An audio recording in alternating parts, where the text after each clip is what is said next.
A Knock on the Storm Cellar, written by Saturday. My daughter Cleo turned 12 not too long ago. She has lived in this house her entire life, and now we're moving out. It's not anything dramatic. We're just moving into a bigger place. She's growing up and deserves a better space, and Molly and I are in a position where we can afford it. But as we're packing up our things and looking to the future, I want to acknowledge something that happened in this house when we first moved in. Cleo was closing in on her first birthday. Molly and I were working around the clock, juggling a child, 2 full-time jobs, and a remote part-time job on the weekends. It was rough, but that's to be expected. We had planned for this family, and we were ready to pay the price. Doesn't mean we weren't acknowledging the hardships. We just moved to this house on the northern edge of Tornado Alley. While it did get the occasional storm, the place itself was safe enough that the house had never needed any serious repairs. Not from the weather, at least. We got the place a little cheaper than expected. It was an 80s style brick and mortar kind of building with a solid concrete storm cellar. 1 floor, separate garage, solid outer walls, cheap interior. You can feel the heat from the kitchen while standing in the hallway, all the way through the paper-thin, foul wooden wall panels. That first month as we moved in, we ran into our first problem.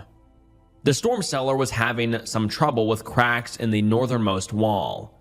Nothing serious, but just enough for there to be a sort of bulge. We had a guy come check it out, and he acknowledged that it needed to be reinforced if we wanted to utilize the space safely. Luckily, we caught it early. The neighborhood was great though. We lived at the end of the street near 5 other houses. Identical style, different colors. Ours was the green one. While fixing up our storm cellar, we had our first reminder of just how close to Tornado Alley we were. While those across the state line to the south were bunkering down for a possible tornado, we only had to prep for a nasty storm. Perfect start to the summer. On the day of the storm, we had a neighbor come by. Clyde. Salt of the earth kind of guy. Had lived there his entire life. Just a couple of years short of retirement. Clyde had the proportions of a walking meatball sporting a baseball cap. And yet, he always seemed to be out and about, mucking around in the garden and carrying things in and out of his garage. Clyde stopped by our place and handed me a walkie-talkie. "Everyone on the street has one," he explained, "just so we can stay in touch if things get bad." "You guys thought of everything." I smiled. "Stay prepared. You don't gotta get prepared." "Boy Scouts?" "YouTube." He winked, gave me a pat on the shoulder, and lumbered away. Now I had a fancy new walkie-talkie. Nothing expensive, and the channel was a preset, but it carried a bit of weight. Solid stuff. Molly called out when she noticed the first drops of water on the kitchen window. I was already downstairs, doing my best to prepare us for a long night ahead. There were 3 rooms, one of which we were later going to turn into a laundry room. That'd have to wait until we fixed the wall though. For now, I had to make sure Cleo would be comfortable, and that we had all these supplies we needed. I tested the walkie-talkie a couple of times and got a response not just from Clyde, but a couple of other neighbors too. An older woman jokingly telling us she'd come by with a casserole once the storm was over, and a grumpy, middle-aged man that firmly reminded us that the channel was for emergency use only. Once everything was prepped, I waited upstairs. Cleo was having the midday fussies. Molly was firmly fixated on the kitchen window looking out. She had this cat-like feature, like she was seeing something I wasn't. I half expected her to tap at the window. "You all right there?" I asked. "Yeah," she mumbled. "I just don't like how it looks." The dark clouds were closing in. We were at the birth of the storm. But that didn't mean we'd have a walk in the park. Things could get bad, and we couldn't take any chances. Not with Cleo. The wind picked up. I changed Cleo and got her things all packed up. I pulled Molly away from the window as we hurried out back. The storm cellar had this thick, tilted metal door. We hurried downstairs and I locked the door from the inside. Not that there was a reason to, it's just what you do. Cleo settled down.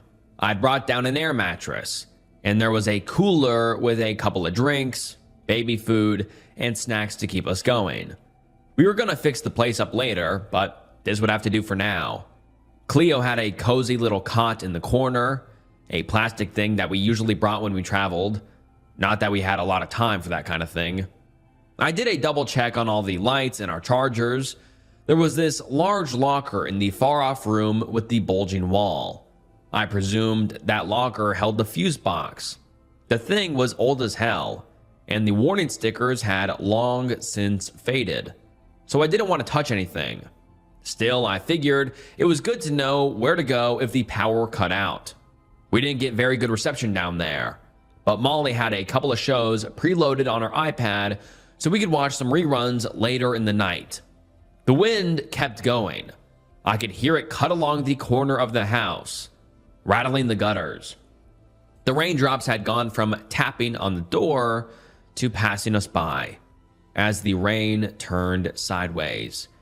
Staying down there was just a precaution, but by the way things were going, we had the right idea. It got pretty bad pretty fast. People started talking over the walkie-talkie. Even the grumpy middle-aged guy. "Looks like the tree in the yard is going down," someone said. "Fence is shaking something awful," another one said.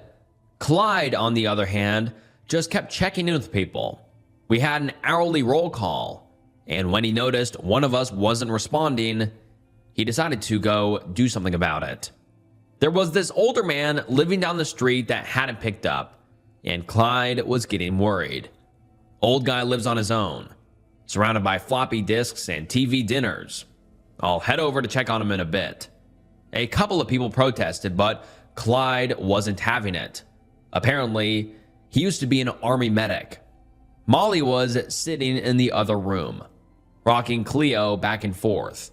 She had this song about a blue sunflower that her parents taught her, and it always put Cleo to sleep. A couple of tunes from that lullaby was all it took. It was like a magic trick or an off switch. I sat down next to them as the wind raged outside. Molly turned her attention to me. "Did they say anything?" she whispered. "About what?" "About what's going on up there." "It's pretty rough," I admitted. "Clyde is heading out to check on someone." "Did something happen?" "Not sure. Maybe." "They're not responding." Molly nodded, looking up, as if staring out an invisible window. "I don't know," she whispered. "I got this bad feeling. Like today is special." As if responding, the electronics locker in the other room made an uncomfortable noise, a stark reminder that this was just the beginning. The sun was setting, but the storm raged on. It wasn't speeding up or slowing down, but there was this constant pressure on the side of our house.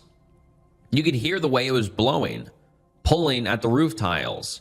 Every now and then, you'd hear something heavy fell over or scrape against the facade. Molly was taking a well-deserved nap with Cleo, while I was sitting in the other room walking by the walkie-talkie.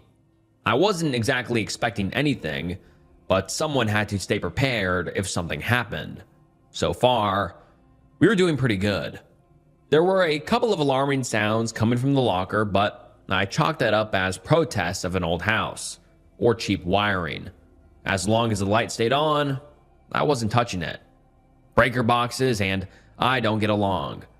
The others were chatting a little back and forth, checking in on each other and waiting for Clyde to return.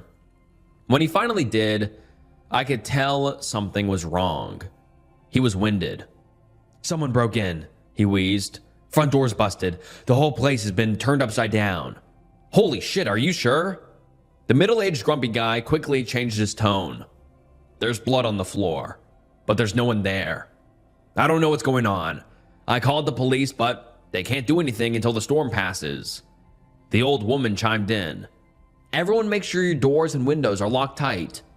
As we reassured one another, I could hear one voice disappear into the background. I wasn't sure about who they were, but I could tell I'd heard them a couple of times before.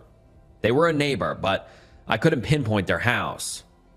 "Someone's knocking," they said, trying to speak over the buzz of voices. "Someone's knocking on my door." "Don't open," Clyde said. "You stay right where you are. Storm's getting bad. I barely made it back. Ain't no way no sane person is running around out there at this hour." "You sure it's someone knocking?" the older woman asked. "It's not just a branch?" "I'm sure," the man repeated. "They did the tap, tap, tap, tap thing." "Just making sure you heard me," Clyde repeated. "You don't open that door." "I hear you." A storm can easily play tricks on you. If you listen long enough, you can start hearing things. It's like watching static on a TV. After a while, you start imagining one side gaining strength or conscious movement. The same goes for a storm. It can almost seem alive. Cleo woke up for a little while. I made sure she was fed and cared for, giving Molly some well-earned rest. Baby in hand, I wandered back and forth, listening. There were these little creaks and cracks everywhere. The bulge in the wall, the metal door, the roof tiles. Anything could be a knock, or hide a careful step. What had happened to the old man down the street? Had Clyde really walked in on the aftermath of a murder? Cleo wasn't happy about being carried, so I turned to get her back to her mother. As I walked past the stairs leading up to the cellar door, I stopped. Looking up, I perked my ears. Was that a knock? Strange things were being talked about on the walkie-talkie. Someone else had heard a knock. The old woman wasn't sure. She might have heard one too. And most recently, one of them stopped responding entirely. They tried to discuss the disappearance rationally, but Clyde wasn't having it. "There ain't nothing wrong with my walkie-talkies," he stated. "If someone ain't responding, something's wrong. He's been here all day. I can't see why he'd go away now." "Didn't he say you heard a knock too?" the old woman added. "That don't mean anything," the middle-aged man sighed. "Be prepared." "I'm calling the police again," Clyde said. "Soon as the weather clears, I want cars lining the street." I don't know what to think. It could be nothing. There could be 100 reasons why you stop responding. The button could be broken, or the battery ran out. Maybe he fell asleep or left it in the other room. But then again, why would he? It was a tense situation, and we all knew it. No one was taking this lightly. As I checked in on Molly, I noticed her mumbling in her sleep. Nothing big, but it was unusual for her. She was a heavy sleeper. As I backed away to give her some space, I noticed a pattern of what she was saying. She wasn't just mumbling nonsense. She was talking. "Come in," she mumbled. "Come in." As the hours passed, there were less voices on the walkie-talkie. A couple might have fallen asleep, but I got the feeling that there was something more to it. Clyde was having the same idea, but couldn't bring himself to go back out. It's one thing to be out in the storm, but another thing entirely to be out in the dark. "I'm telling you, there's something out there," Clyde said. "There were tears in the wallpaper. The kitchen door is pulled straight off the hinges. Someone went berserk in there." I'd been quiet for some time. I didn't want to wake Cleo, but she was out cold. "You sure it wasn't the storm?" I asked. Yeah, Clyde responded. "A storm don't break down the front door and leave the living room, you know." I was about to respond when I heard something. I turned my head and took my thumb off the receiver. That was definitely a knock on the cellar door. Tap, tap, tap, tap, tap. I sat there, listening.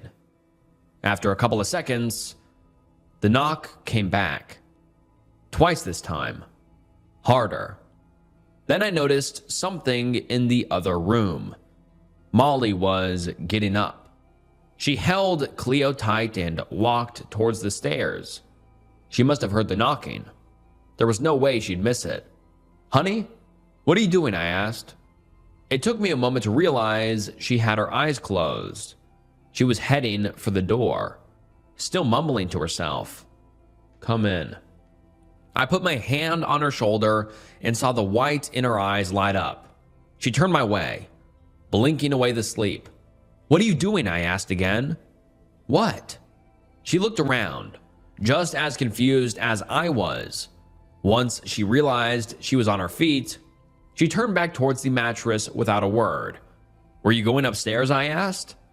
It felt like the right thing to do. "What are you talking about?" "I'm sorry," she sighed. "I'm tired. Don't listen to me." The moment she sat down, the knock came back. Louder this time. Incessant. I walked up the stairs and made sure the door was locked. I could hear the wind outside, threatening to grab hold of the door and break it open. But there was another sound too. Something just on the other side. I'm not sure if it was some kind of breathing, but it was something heavy. Something that didn't have the same rhythm as the storm. Then again, I could have just been listening for too long. It's like when you say a word too many times and it starts to sound just like a noise. Going back down, I peeked in on Molly. She was out like a light. "Clyde, you there?" I said, whispering into the walkie-talkie. "Yeah, what's up?" "There's someone out there," I said. There was a knock. "Who the hell is outside in this weather?" "I don't know, but I don't like it. I don't know what to do." "I'd come over, but it's too risky." "What do I do?" Clyde came up with a couple ideas. He suggested I make sure I knew where the flashlights were in case the power cut out. I wasn't too worried about that, seeing as I had the locker with the electric stuff in the other room, presumably. He also suggested keeping a low profile, but only up until the point where someone is clearly trying to break in. If it was a burglar, making your presence known would probably scare them off. I didn't tell him about Molly and her unusual behavior. I didn't know what to make of it, and just talking about it out loud would make me sound paranoid. Maybe storms make people behave strangely. They say crime goes up during full moons. Who's to say sleepwalking doesn't go up during storms? "It's you they're after, and not your things. Be prepared," Clyde said. "They'll try to trick you. They'll probably pull the power or do something else to grab your attention. Don't fall for it." "Grab my attention? Like what?" The moment I said it, a new noise cut through the wind. My car alarm. I asked Clyde if he could see it from his house. Turns out, he could. My car was in the driveway, flipped over. No other car on our street had flipped over. I could hear the wind scraping against the walkie-talkie as he called back to me. "It's on his side," he gasped. "Driver's side." The storm wasn't strong enough to do that. But then again, neither was a person. "You see anyone? Anyone at all?" "It's hard to tell. There's just this big clothesline." "Clothesline?" "Yeah, there are these gray metal poles sticking out. I think it's..." There was a short pause. We didn't have a clothesline. That's what our upcoming laundry room was for. Clyde's voice came back. "Never mind. Must have been debris. It's gone. I can't see shit." Over the next hour, things started getting weird. I heard glass shatter upstairs and what sounded like someone climbing in through a window. There were footsteps and the sound of furniture falling over. Someone slammed a door. Molly and Cleo slept through the whole thing. I wanted to wake her, but just to make sure she was prepared. But something didn't seem right. She wasn't herself. None of this was normal. I was trying to hear Clyde, but I could barely make out what he was saying. I had to hold the walkie-talkie up to my ear as the noises grew louder. He was telling me to keep quiet, to listen, and to wait. If they were ransacking the house, they most probably wouldn't be looking for me or my family. Hopefully, it was just some opportunist trying to make a quick buck. Then, the power cut out. "Molly," I whispered. She didn't answer. I fumbled for my flashlight as I held down the button on the walkie-talkie. "Power outage," I said. "Is it just me, or did you?" "Nope, it's just you," Clyde interrupted. "You know where the breaker is?" "Yeah, it's right here. I'm in the cellar." There was a pause. I turned my flashlight to the big locker. "No, it ain't it," Clyde said. "It's near the back door." "You sure?" "Our houses are built the same. The breaker is by the back door." I would have to go upstairs if I wanted to turn the power back on. That made sense. I'd mixed up the breaker room with some kind of storage locker. I'd imagined hearing all kinds of weird electrical noises coming from it, but that's just the kind of tricks the storm plays on you. I figured I might check it anyway, just to be sure. I placed my hand on the locker. As I did, another knock. Tap, tap, tap, tap, tap. An echo from the cellar door, right upstairs. The wind suddenly intensified as a gust rushed down the stairs. Hurrying out to see what was going on, I realized the cellar door was wide open. Sweeping the rooms with my flashlight, I couldn't see Molly. I called out to her and Cleo, but there was no response. I checked every corner to make sure, but there was no doubt about it. She was gone. My mouth went dry as I ran up the stairs. Poking my head out into the storm, I noticed a small silhouette walking away in the distance. It was holding something. It had to be Molly. I called out to her again, but still, no response. I followed her into the storm, feeling the water rush through my shoes. The wind almost overwhelmed me, but I managed to keep my balance by leaning into it. There was no way she could hear me. I could barely hear my own breathing. I tried to hold on to that phantom image of Molly and Cleo, but they were getting further and further away. Now, I don't know the area that well, but I knew there was a wheat field straight ahead. There was also a storage shed. I couldn't imagine what compelled her to head that way, but it was the only structure out there. In the moments where I lost sight of her, I headed for the shed. That would give me a glimpse of her again, and again, making me think that's where she's headed. My feet were going numb from the cold, and my teeth kept chattering. I didn't know if it was just the cold or the stress. I couldn't think straight. There was no world where Molly would take our daughter into a raging storm. The walkie-talkie crackled and complained. I crossed a knee-high fence swaying in the wind, raindrops peltering the left side of my face, as I saw the shed further down a trail, and right next to it, Molly. I hurried up to the shed, dashing through the wheat, letting it soak straight through me.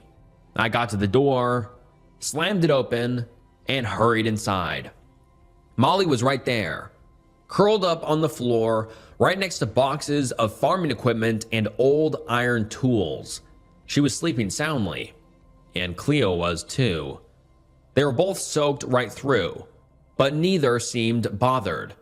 I got down on my knees and wrapped them up in a hug, trying to whisper through my panting breaths. "What were you thinking?" Molly didn't wake up. She just adjusted herself, sound asleep, muttering, "Mothers know." The door swung wide open. I must not have closed it enough. Something snagged on it, and the wind grabbed hold. I looked back at Molly, but she didn't seem bothered. Turning around, I could have sworn I heard something through the rush of the wind.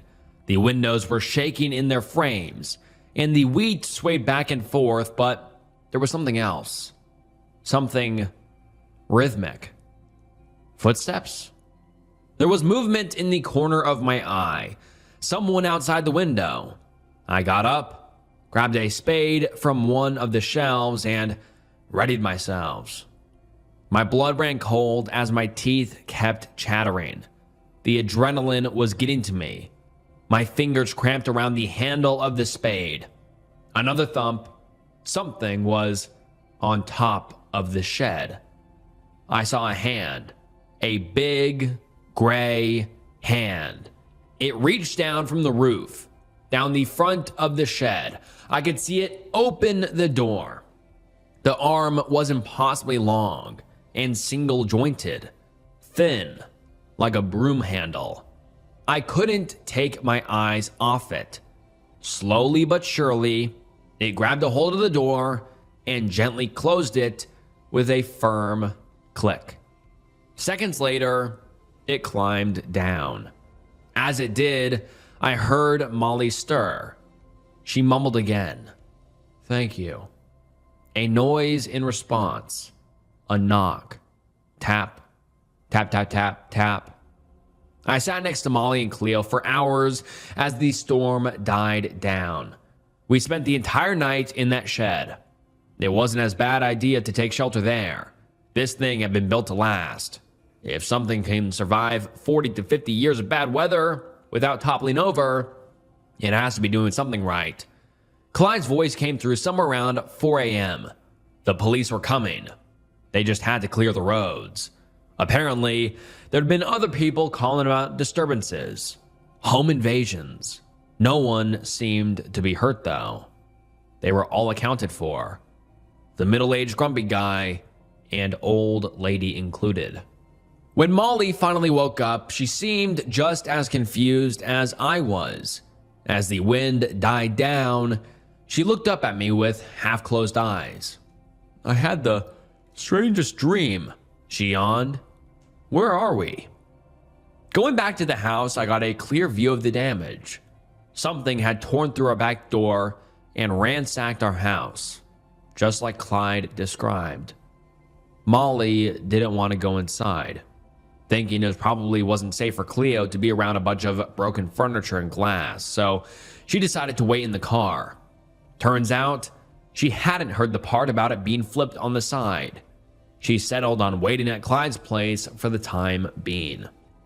Meanwhile, I went into the storm cellar to check the extent of the damage and to get Cleo's things. But just a couple of steps down the stairs, I noticed something. Blood. Turning on my flashlight, I went downstairs, being careful not to touch the red trail. At the bottom of the stairs, it took a sharp turn to the right. It led straight to the storage locker, the one I thought had been the breaker box. There was a dead man in it. When I say dead man, I don't know for certain. The body was completely destroyed. A couple of limbs lay strewn across the floor, and most of the skin around the face had been peeled back like a ripe orange. And there, by what I guess had once been his feet, was a gun. A loaded gun. I could barely see it for all of the viscera. I ran out of there as fast as I could. When I saw the squad cars, I pointed and screamed. When I got to Molly, I held her close and stroked her hair, more so to calm myself than anything else. She was safe. Cleo was safe. That's all I cared about. As I held her close and watched the flashing lights descend on our house, she whispered to me. "I dreamt there was someone coming to warn us," she said. "Someone who lived with an old man and was terribly, terribly sad." I didn't know what to say. I didn't want to tell her what I'd seen. Not yet. There'd be plenty of time to look into it later, but for now, I just held her. The future could wait a little longer. In the days that followed, a lot of details emerged. The old man Clyde went to check on had been found shot. It seemed to be a failed home invasion. The perpetrator had fled, as if chased by something. He had hidden in our basement. He must have slipped in while I was going up and down, moving Cleo's things. Bad timing, I suppose. He probably just saw an open door and rushed inside. He must have been desperate. He'd hidden in the storage locker, waiting for the night to pass. He'd been a couple of feet away all night, with a loaded weapon, ready to take me down if I so much as touched the handle of that locker. He probably would have done it too. He had plenty of ammo to spare, and he was known to be a decent shot. But there was something else, something I can't quite explain. There had been something out in the storm, something he was fleeing from, something that had come to warn us, knocking on that door, trying to find a way to get to us. It had been looking for him all down the street, tearing through every house to find him, even flipping a car, like he was checking under a carpet. Not to hurt us, not to tear us apart, but to stop him. And for one reason or another, Molly heard that warning. I suppose in some ways mothers just know. The strangest detail is his death, though. Despite all the horrificness of it, the man in our storm cellar didn't die from having his arms torn off. He died from S-word. Now that Cleo has turned 12, we've decided to leave that house. The storm cellar looks very different today than it did all those years ago. The storage locker is gone, and the laundry room is all set up. The wall is fixed. Haven't had a problem with it for a long time. Whoever buys the place will have a very different first impression of it. Clyde is still around. Our old neighborhood is pretty close-knit, and I'm sad to leave them all behind. But sometimes you have to trust your gut, even when it tells you to move. Or more importantly, when it tells you to walk into the storm. Cleo is almost a teenager now. It's impossible that she would ever remember something from that night, but I still get the impression that it left something with her. Whenever she knocks on a door, she uses that same pattern. Tap, tap, tap, tap, tap. And sometimes, in her sleep, I hear her mumbling things like her mother did that night. Just little things. I'm okay. Sleep tight. See you tomorrow. Looking back, there are so many things that scare me about that night. The thought of losing my family. An armed man waiting for an opportunity.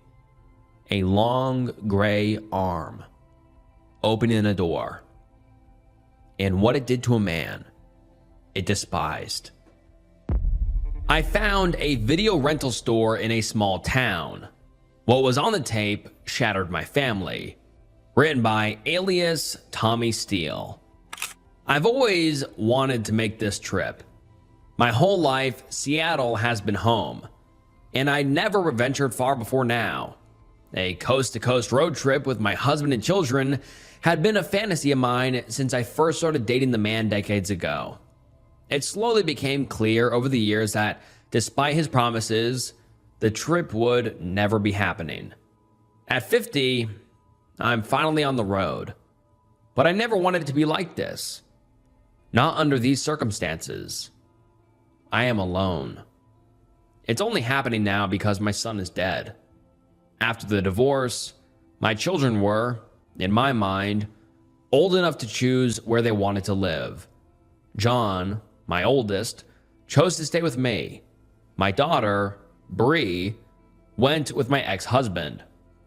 I tried my best to maintain a relationship with her, but she never seemed interested. God only knows what my ex was telling her about me. Growing up, John was my world. I seldom dated after leaving his father. I just never had the time. As I worked 2 or 3 jobs while raising him, it was worth it though. John knew about my dream trip. He brought it up several times along his journey to becoming a man. "You'll get your trip one day, Ma," he'd say, "even if I have to take you myself." His funeral was the worst day of my life. My ex-husband and daughter were there, and a piece of me hoped I would have at least some support from them. But it wasn't to be. The glare my ex gave me said everything, even though he didn't speak the words. It's all your fault. I couldn't even bring myself to speak at the podium after that. My daughter gave a eulogy instead. Through sobs, she lamented her rocky relationship with John and how much she regretted her role in them not being close. She even went as far to tell everyone that he had been her inspiration to become a paramedic. John had never married, so I suppose it shouldn't have come as a surprise that he had appointed me the executor of his estate. It was then I learned he had listed me as the beneficiary of $1 million life insurance policy. I didn't give a shit about the money, or really much of anything. I spent a lot of time watching videos of my son on my phone. Every time I pressed play, I wished the house fire hadn't destroyed the old tapes from when our family was together.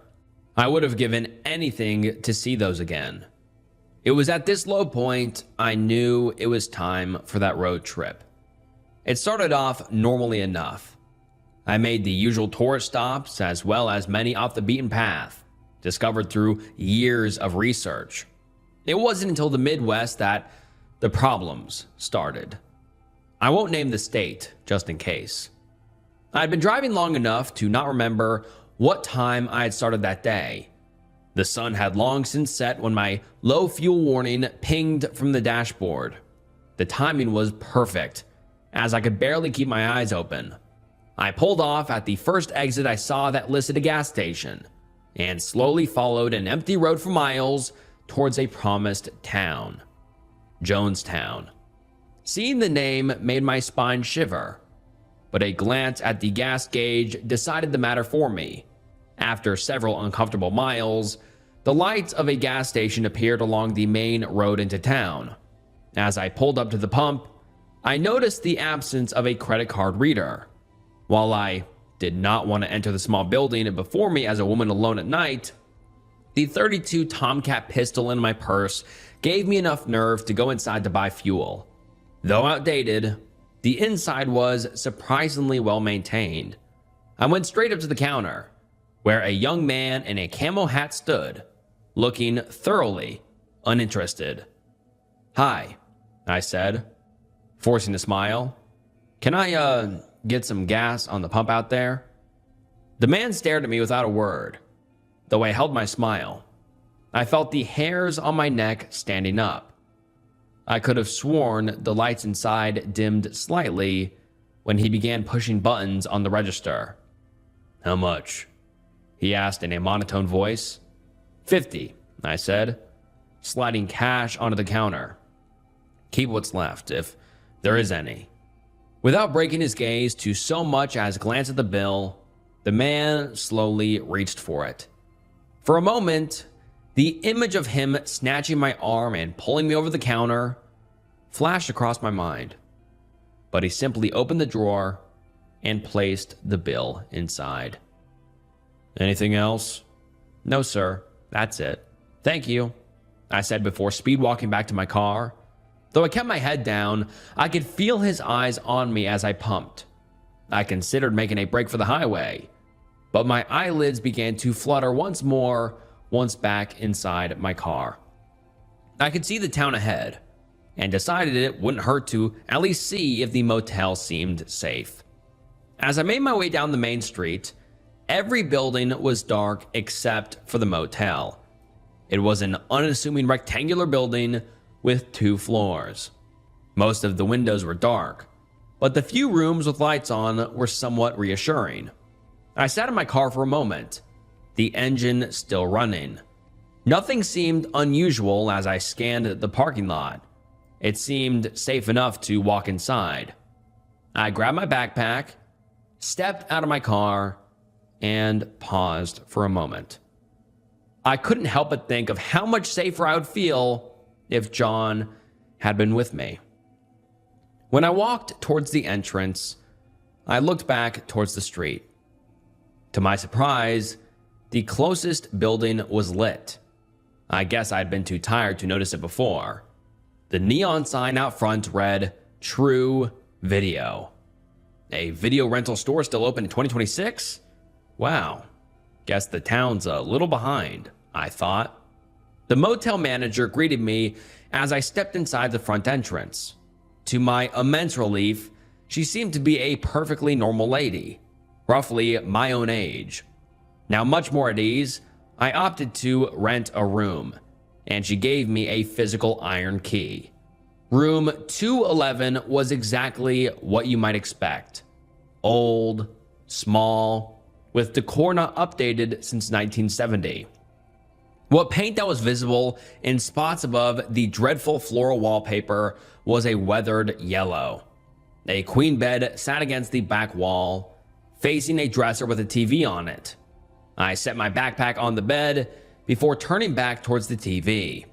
It had been years since I had seen an old tube television, and right next to it, an honest-to-God VCR. My mind went straight to 1999, when John was little. Once a week, I would take him to the Blockbuster, and we would choose a film for a family movie night. I thought back to True Video across the street. The nostalgia was too enticing. I made my way out into the cool night air. The hum of the neon sign soon broke the silence of the empty streets as I approached True Video. A bell on the door dinged as I stepped inside, but nobody approached the empty counter. I paid little attention, instead focusing on finding the family movie section. After a brief search, I held in my hands a copy of my son's favorite childhood film, All Dogs Go to Heaven. I stared at the tape as I stood at the counter, lost in my memories. "Anything else for you tonight, ma'am?"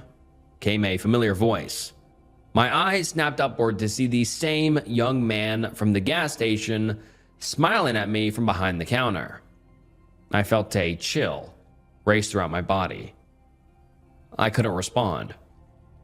While the young man's clothes and demeanor were entirely different, it was definitely him. This time, however, I noticed a small, circular scar on the side of his neck, as well as a name tag, Michael. My silence seemingly didn't affect the man, as he held his warm smile for several silent seconds. I regained control of my body and shook my head vigorously. "All right then," he beamed. "Your total is $537. Quickly and with a shaking hand, I pulled a 5 and a 1 from my purse and dropped it on the counter, ignoring his outstretched hand. The man simply scooped the bills off the counter as if I hadn't been so rude, and handed me my change. "Thank you for your business, ma'am," Michael said cheerfully. "Have a wonderful evening." I hurriedly left without a word, tape in hand. I didn't stop until I was safely locked back inside of my room, now wide awake.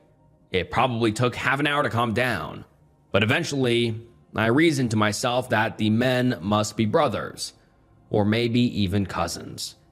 It made sense with the limited employment options in a town this small. That had to be it. While still on edge, I was finally relaxed enough to push the tape into the VCR and settle myself in the bed.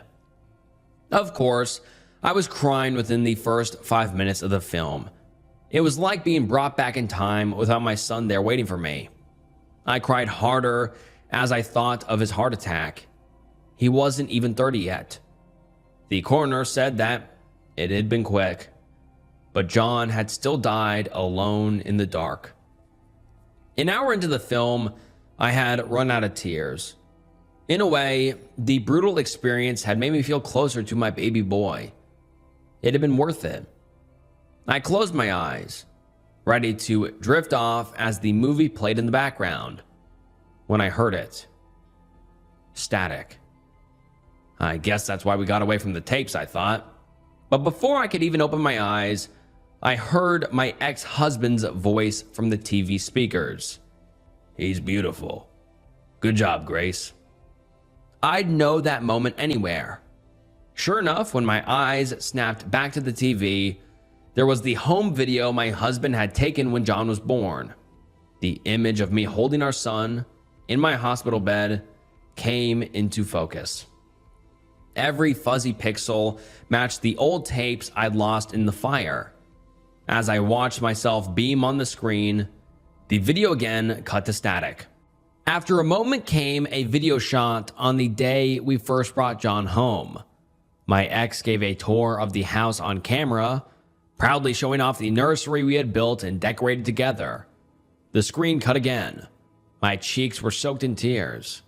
I was entirely transfixed. It hadn't even entered my mind how impossible this was. John's first Christmas. My dearly departed parents beamed as John happily beat the hellfire out of the toy they had gifted him. I saw the pride and joy on my own face. The video ended just as I remembered it, with John shitting himself loudly in his high chair. My parents' laughter was broken by another wall of static. John's first birthday played next. Then his first words. Well, we recorded those later in the day when he did it a second time. A video I had taken of him racing through the house in his father's cowboy boots came next. Then the day his sister Brianna was born. 3-year-old John grinned ear to ear as he held his little sister. The scene played out just as I remembered, but there was one difference, and that difference became a recurring theme. Whenever my daughter's face looked directly at the camera, the entire screen wavered and slid out of focus for a moment before returning to normal. Every video I had ever taken of the kids played in order. Every single one. Their dance party at ages 6 and 3, their first bike rides, the silly moments, each of their milestones, the blog I filmed for 7-year-old John, wherein he rambled about how the Easter Bunny must be a trained killer. I remembered how hard it was to keep a straight face during that. I moved to the edge of the bed, leaning forward as the next film started. I knew this was the final tape, but I didn't want it to end. In the video, my children were playing pirates.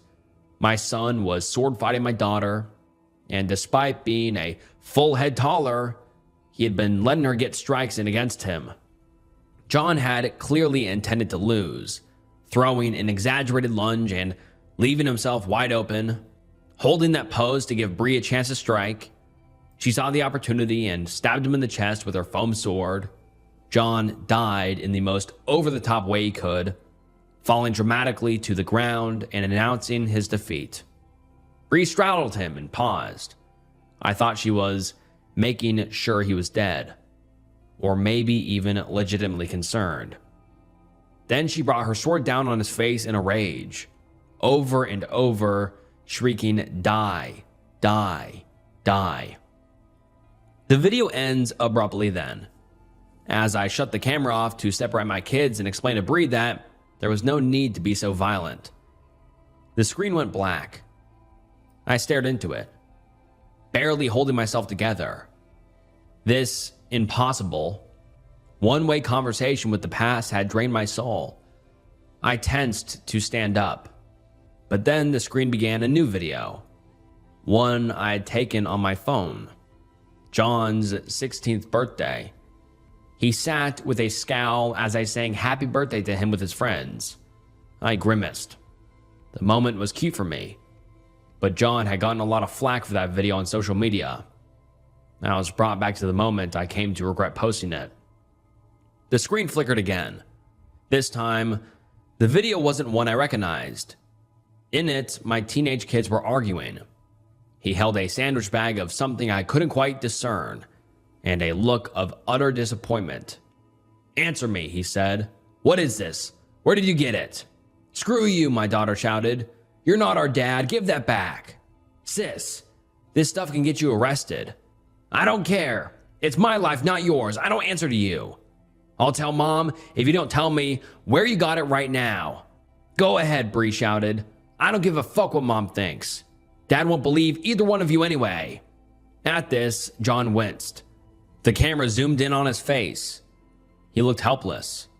"I just don't want you to lose everything," he said quietly. "I'm not gonna, you idiot," she screamed. "You think I've ever done this stuff before? I'm gonna party if I want, and you can fucking deal with it. Before I could acknowledge the frozen brick that had fallen into my gut, the video changed again. It was the home I shared with John after the divorce. The shot came from somewhere across the street. The house was dark, and nothing seemed amiss. Then, an orange glow appeared in one corner of the house. The fire. And worse, a figure passed by the flames, fleeing the scene. My heart nearly fell out of my body. The fire department had suspected arson, but no concrete evidence had emerged in the investigation. At the time, my ex-husband and I had been in legal battles to increase my visitation with my daughter. Once John had told me about the drugs, I tried to get more involved in her life. My ex fought me every step of the way. The police immediately questioned him, but told me his alibi had been rock solid. I was numb, but I didn't have time to dwell on the revelation as the next video began. John's high school graduation walk. A happy memory out of place for this time, but one I had filmed myself. His father had chosen not to attend, but his sister had. Then the final video appeared before me. John sported the same new haircut as he had the year he died. My two kids were sipping vodka at John's kitchen table. Things had been strained between them for at least a decade, but my daughter had grown up quite a lot after she moved away from my ex and his influence. It was nice to see them getting along. The two were playing a card game, with the loser having to take a sip from their glass every round. My daughter pounded down the last drops and excused herself to refill her glass. The camera followed her to the counter, with her back to John. She filled her glass from a water bottle. The frame stopped with a smirk on her face as she did so.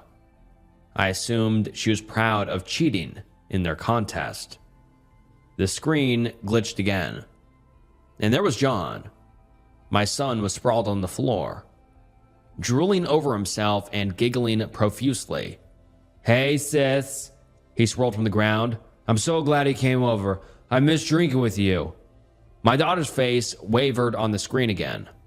"No thank you, bro," she said, slowly reaching into her bag, before kneeling down beside her big brother. "You've done your part perfectly." "Part?" he said. "Oh, I'm an actor now." The camera suddenly shifted to my daughter's point of view. "Sure," she said, glancing down at the syringe in her hand. A real A-lister. John grinned, his head flopping onto his shoulder. "I'd like to thank the Academy for," he started, but the alcohol had taken its toll. My heart thundered as I watched Bree take the cap off the syringe. "I've got you, bro," she said soothingly. "Just sleep." I watched helplessly as whatever she gave him took effect. I saw my son cough, convulse, froth at the mouth, and die, reaching out to his sister for help the entire time. "That bitch will get the money," Bree whispered after John stopped moving. "I'm sure of it, but I'll figure something out." The screen abruptly went black. The VCR ejected the tape. Tears flowed freely as I came to terms with the horrors I had just seen. I sobbed in the darkness of my hotel room for several minutes. I snatched the tape from the VCR and sprinted out of the room. As I reached the bottom of the stairs, my eyes shot across the street to True Video. The storefront was entirely dark. I didn't care if they were closed. I would be getting my answers. I stormed up to the building, but stopped dead when I drew close. The windows were shattered and boarded up from the inside. The neon sign was broken and clung to charred brick by a single rusty bolt, ready to give way at any moment. When I tried the front door, it was unlocked. When I stepped inside the store, I found it completely destroyed. Half the inventory was long gone. What remained was caked in dust and ash. My eyes fell to the counter I had stood at hours earlier. On it, a small television flickered to life. Michael came into focus on the screen. Get her messages, he said. She never deleted them. She had helped get him the drugs. Her boyfriend also knows she set the fire and will break under pressure. Good luck. When he finished, the TV went dark. I don't know how long I stared at it. It might have been minutes, maybe even hours. When I finally regained my senses, I went straight to the only local I could speak to. Bursting through the motel entrance, I stomped up to the counter and threw the tape down on it. What the fuck is going on in this town? I shouted at the manager. Where did that freak at True Video get this? The manager turned ghost white, but said nothing. Answer me. She took a deep breath. What did he see on the tape? She asked in a voice barely above a whisper. I saw my daughter, I said, as my voice cracked. I saw her murder her brother. Did Michael give that to you? Yes, I said, raising my broken voice once again. And what the hell was he doing at the gas station earlier? I want to know what sick game that bastard is playing. I want to know right fucking now. Please don't talk about my sons like that, the manager interrupted quietly. She sighed. Daniel and Michael are my twin boys, she said. Daniel works at the gas station and Michael worked at True Video. He was killed in a robbery 2 years ago. He was shot before they burned the store down. She paused for a moment. I recognized her pain.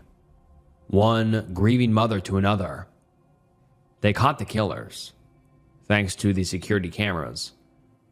But last year, another traveler said he rented a video from that store. He said it showed the murder of his sister. She looked at me. The tape will be blank now, she said. But Michael was never one to lie. Please leave. Get justice for your son. And with that, she turned her back to me. No amount of screaming made her turn around again. So I went home. Drove all through the night and all day until I made it home. I found the information I needed. I got the man to talk. The guilt-ridden coward fessed up quick. My daughter was arrested and charged with John's murder. Last month, the jury convicted her and sentenced her to life in prison without parole. That same day, a VHS tape appeared on my doorstep. With shaking hands, I pressed play. My son appeared on the screen. He said nothing, but he didn't have to. He smiled gently and waved once before the video went black. My VCR whirred and opened to eject the tape, though nothing came out. But I got the message. My grandfather froze to death on the kitchen floor in the middle of the summer, and I'm the only person who knows what happened. Written by Something Goes Here Too. My grandfather froze to death on the kitchen floor in the middle of the summer, and I'm the only person who knows what happened. My mom found him early on the morning of July 15th, stretched out between the refrigerator and the breakfast table like he'd been reaching for something. His skin was blue-white, ice crystals still clinging to his eyelashes when Mom screamed from the doorway. The thermometer on the kitchen wall read 82 degrees. I'm Theo, 17, part-time sandwich artist at Subway, full-time disappointment to my parents' college fund expectations, normal kid from normal Midwestern stock, the kind who knows the difference between a blizzard watch and a blizzard warning, who can drive in snow before I can parallel park. I play JV basketball badly and work the closing shift 3 nights a week, biking home past empty storefronts and gas stations that close at 10. Nothing about my life prepared me for finding my grandfather's body that morning, or for understanding what had happened. My grandpa, Isaac, had lived with us for 4 years. ever since Grandma died and Dad decided the old man shouldn't be rattling around their farmhouse alone. Grandpa was 74, with arthritis in his hands and a habit of falling asleep in his recliner with the TV remote balanced on his chest. He'd worked 20 years managing the local IGA before retiring, knew everyone in town, remembered their kids' names, and which checkout girls gave the best customer service. He was practical, steady, unremarkable in every way that mattered. He was also dead in our kitchen, ice cold, in 80-degree weather. The coroner, Dr. Willitis, spent 45 minutes examining the body. He took photographs, checked the thermostat, questioned Mom and Dad about Grandpa's health, his medications, whether he'd seemed confused or disoriented lately. He measured the room temperature 3 times with different thermostats, frowning at readings that made no sense. Hypothermia, he announced finally, signing papers with the kind of confidence that comes from 3 decades of determining cause of death. Severe hypothermia due to unknown environmental factors, possibly a neurological episode affecting temperature regulation. Dad asked the obvious question: how does someone freeze to death when it's 80 degrees outside? Dr. Willitis adjusted his glasses and delivered the answer that would satisfy the insurance company: the death certificate, and everyone except me. Sometimes, the body's regulatory system fails catastrophically. Medication interactions, undiagnosed conditions, stroke affecting the hypothermos. The body can literally lose the ability to maintain core temperature. Mom mentioned the frost she'd seen around the body, but Dr. Willitis dismissed it as condensation from the air conditioning. I didn't correct him, even though our AC had been off for 3 days. The funeral was on Thursday. Half the town showed up, filing past the casket to pay respects to a man who'd bagged their groceries and remembered their faces for 2 decades. They spoke about his kindness, his reliability, how he'd given their teenagers first jobs and second chances. None of them knew about the temperature of his skin when they found him, or the thin layer of frost that had formed around his body like he'd been lying there in January instead of July. None of them had seen what I saw when I came downstairs that morning, when Mom screaming brought me and Dad running. I saw my grandfather's final expression, frozen on his face in the moment death took him. He wore no peaceful look like most people would imagine. His eyes were wide, staring at the ceiling, and his mouth was open like he'd been trying to say something important. He looked terrified. Strange things started happening 2 months ago.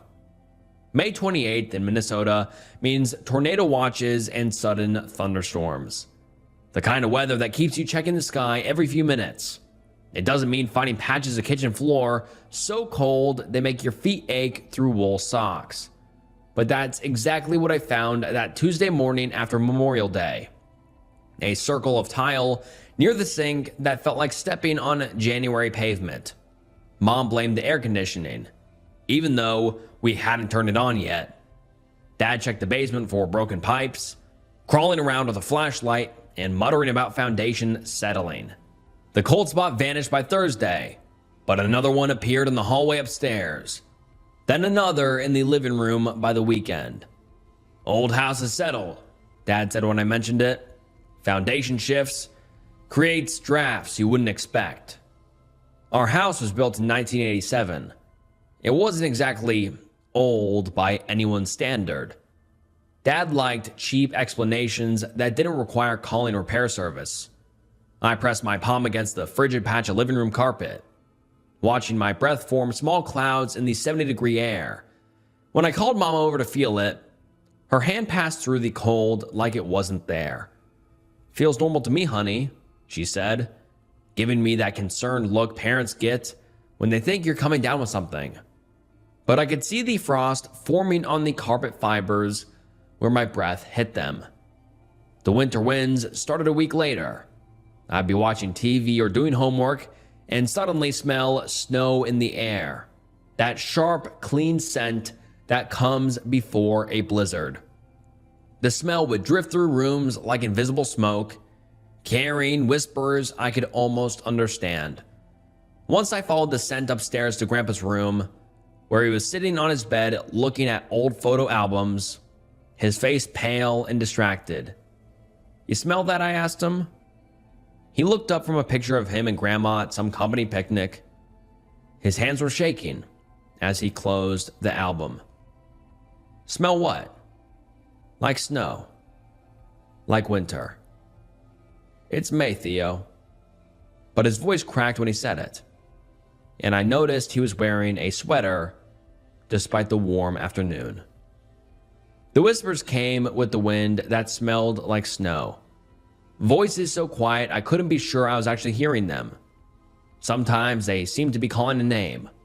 Sometimes just murmuring like people having a conversation in another room. I turned my head to catch the words, but they'd fade into nothing, leaving me wondering if I'd imagined them entirely. But Grandpa heard them too. I'd find him sitting in his chair at midnight, eyes wide open, responding to things the rest of the family couldn't detect. "I'm sorry," he'd whisper to the empty room. "I know you're cold. I know." When I asked him who he was talking to, he'd look at me with the desperate expression of a drowning man. "You can hear them too, can't you, Theo?" His voice barely above a whisper. "The voices in the wind?" I nodded, and something between relief and terror crossed his face. "Then you know she's coming." The shivering started in June. I'd wake up at 3 in the morning, teeth chattering, pulling my covers tight around me. The room would feel normal to everyone else, maybe even warm, but my body acted like I'd been sleeping outside. When I mentioned it to Mom, she immediately started checking for fever and asking about my appetite. "Growing boys need more calories," she said, adding extra bacon to my breakfast. "Your metabolism's probably just running high." She couldn't see the frost forming on my bedroom windows while the thermostat read 75 degrees. Grandpa started acting strange around the same time, but this was different from the whispers. This was paranoia. He began looking over his shoulder when we watched TV together, checking the locks on doors that nobody ever used. During dinner, he'd pause mid-sentence and listen to sounds the rest of us couldn't hear, his fork halfway to his mouth, eyes darting toward the kitchen doorway. "Nothing there," he'd mutter when I followed his gaze. "Just tired." But tired people don't spend 20 minutes staring at the same photograph, and they don't whisper apologies to themselves while they think no one's listening. I started finding him with those photo albums more often, usually the ones from his working years at the IGA. He'd flip through pages slowly, his finger tracing faces I didn't recognize, his lips moving in silent conversation. One afternoon in late June, I found him in the kitchen at 2 in the morning, still in his pajamas, staring at the spot where his body would be found 3 weeks later. The linoleum around his bare feet was covered in frost that sparkled under the overhead light. "Grandpa?" He turned towards me, but his eyes took a moment to focus, like he was seeing me from across a great distance.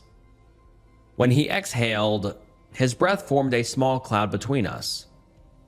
"She's coming," he said quietly. "She's been walking through the snow for 27 years, and now she's almost here." "Who's coming?" I should have stopped. I should have helped her. His voice was barely audible. But she was so cruel, Theo. So very, very cruel. I asked him what he meant, who he was talking about, but he just shook his head and shuffled back to his room, leaving wet footprints on the kitchen floor that steamed in the warm air. Everything came together the night I saw her. It was July 4th, just past midnight. Fireworks had been going off all evening. Late celebrations from people who'd brought too many bottle rockets and didn't want to waste them. I was lying in bed, listening to the occasional pop and crackle from somewhere across town, when the temperature in my room dropped 20 degrees in the span of a heartbeat. I sat up, pulling my sheet around me, and saw her floating 3 feet above the hallway carpet. She was translucent, like looking through ice, but I could make out her basic shape. A woman in what might have been a winter coat, her hair hanging in frozen strands around her face. Snow clung to her shoulders and sleeves, never melting, never falling. She moved without walking, drifting down the hall toward Grandpa's room with the deliberate purpose of someone who knew exactly where she was going. I couldn't move, couldn't breathe, couldn't do anything but watch as she passed by my doorway, leaving a trail of frost on the walls where she'd been. The air around her shimmered with cold, and I could hear the sound winter makes. That particular silence that comes with heavy snow, broken only by the soft whisper of ice crystals forming. She turned her head toward me as she passed, and for just a moment, I saw her face clearly. Her eyes were the color of winter sky, pale and empty and cold enough to freeze blood. Her mouth was open in an expression that might have been speaking, but no sound came out. Just that patient, terrible silence.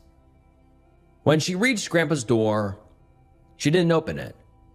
She simply passed through the wood like it was made of mist. I stayed in bed until morning, wrapped in every blanket I owned, listening to the one-sided conversation that drifted through the walls. Grandpa's voice, apologizing over and over to someone who answered only with the sound of wind through bare trees. By the time the sun came up, the temperature had returned to normal, but I found a single perfect snowflake on my windowsill, refusing to melt despite the July heat. I knew then that my grandfather was going to die, and that I was the only one who would understand why. My grandfather told me the worst thing he'd ever done. It was July 13th, 2 days before we found him dead on the kitchen floor. He'd spent the morning pacing between his bedroom and the kitchen, muttering under his breath and checking door locks that were already secure. The house felt like a meat locker, despite the air conditioning being off. But only my grandpa and I seemed to notice. By afternoon, he looked like a man who hadn't slept in weeks. "Theo," he said, finding me in the garage where I was fixing a flat tire on my bike, "I need to tell you something about Mary." I'd never heard him mention anyone named Mary before, but something in his voice made me set down my wrench and pay attention. He looked older than his 74 years. His shoulders bent forward like he was carrying something impossibly heavy. When he breathed, small puffs of vapor exhaled through lips despite the stifling heat. "I worked at the IGA for 20 years, he began, settling onto Dad's workbench with careful movements. Made some good friends there. Jimmy in produce, Alice in customer service, Bill who ran the meat counter." He paused, his hands working against each other in his lap. And then there was Mary. The temperature in the garage dropped 10 degrees when he said her name. She worked in the office, bookkeeping, scheduling, handling complaints, but there longer than anyone, maybe 15 years when I started. Everyone called her Mean Mary behind her back, though never where she could hear it. His voice got quieter, more distant, like he was seeing something I couldn't. Mary had a talent for finding people's weaknesses and pressing on them until they broke. New employees, part-timers who couldn't afford to quit, anyone she thought was beneath her. But what she did to Tommy was the day I knew she was something beyond cruel. Beyond human, maybe. The Tuesday she destroyed Tommy was like watching a predator hunt. Tommy worked maintenance, had some kind of mental problem that made him talk slowly and repeat himself sometimes. Sweet kid, maybe 25. Lived with his mother and needed the job more than anything. A customer complained about water on the floor near produce. Standard stuff, happens every day. Grandpa's breath came out in visible puffs now, and frost began forming on the workbench where his hands rested. Mary saw her chance.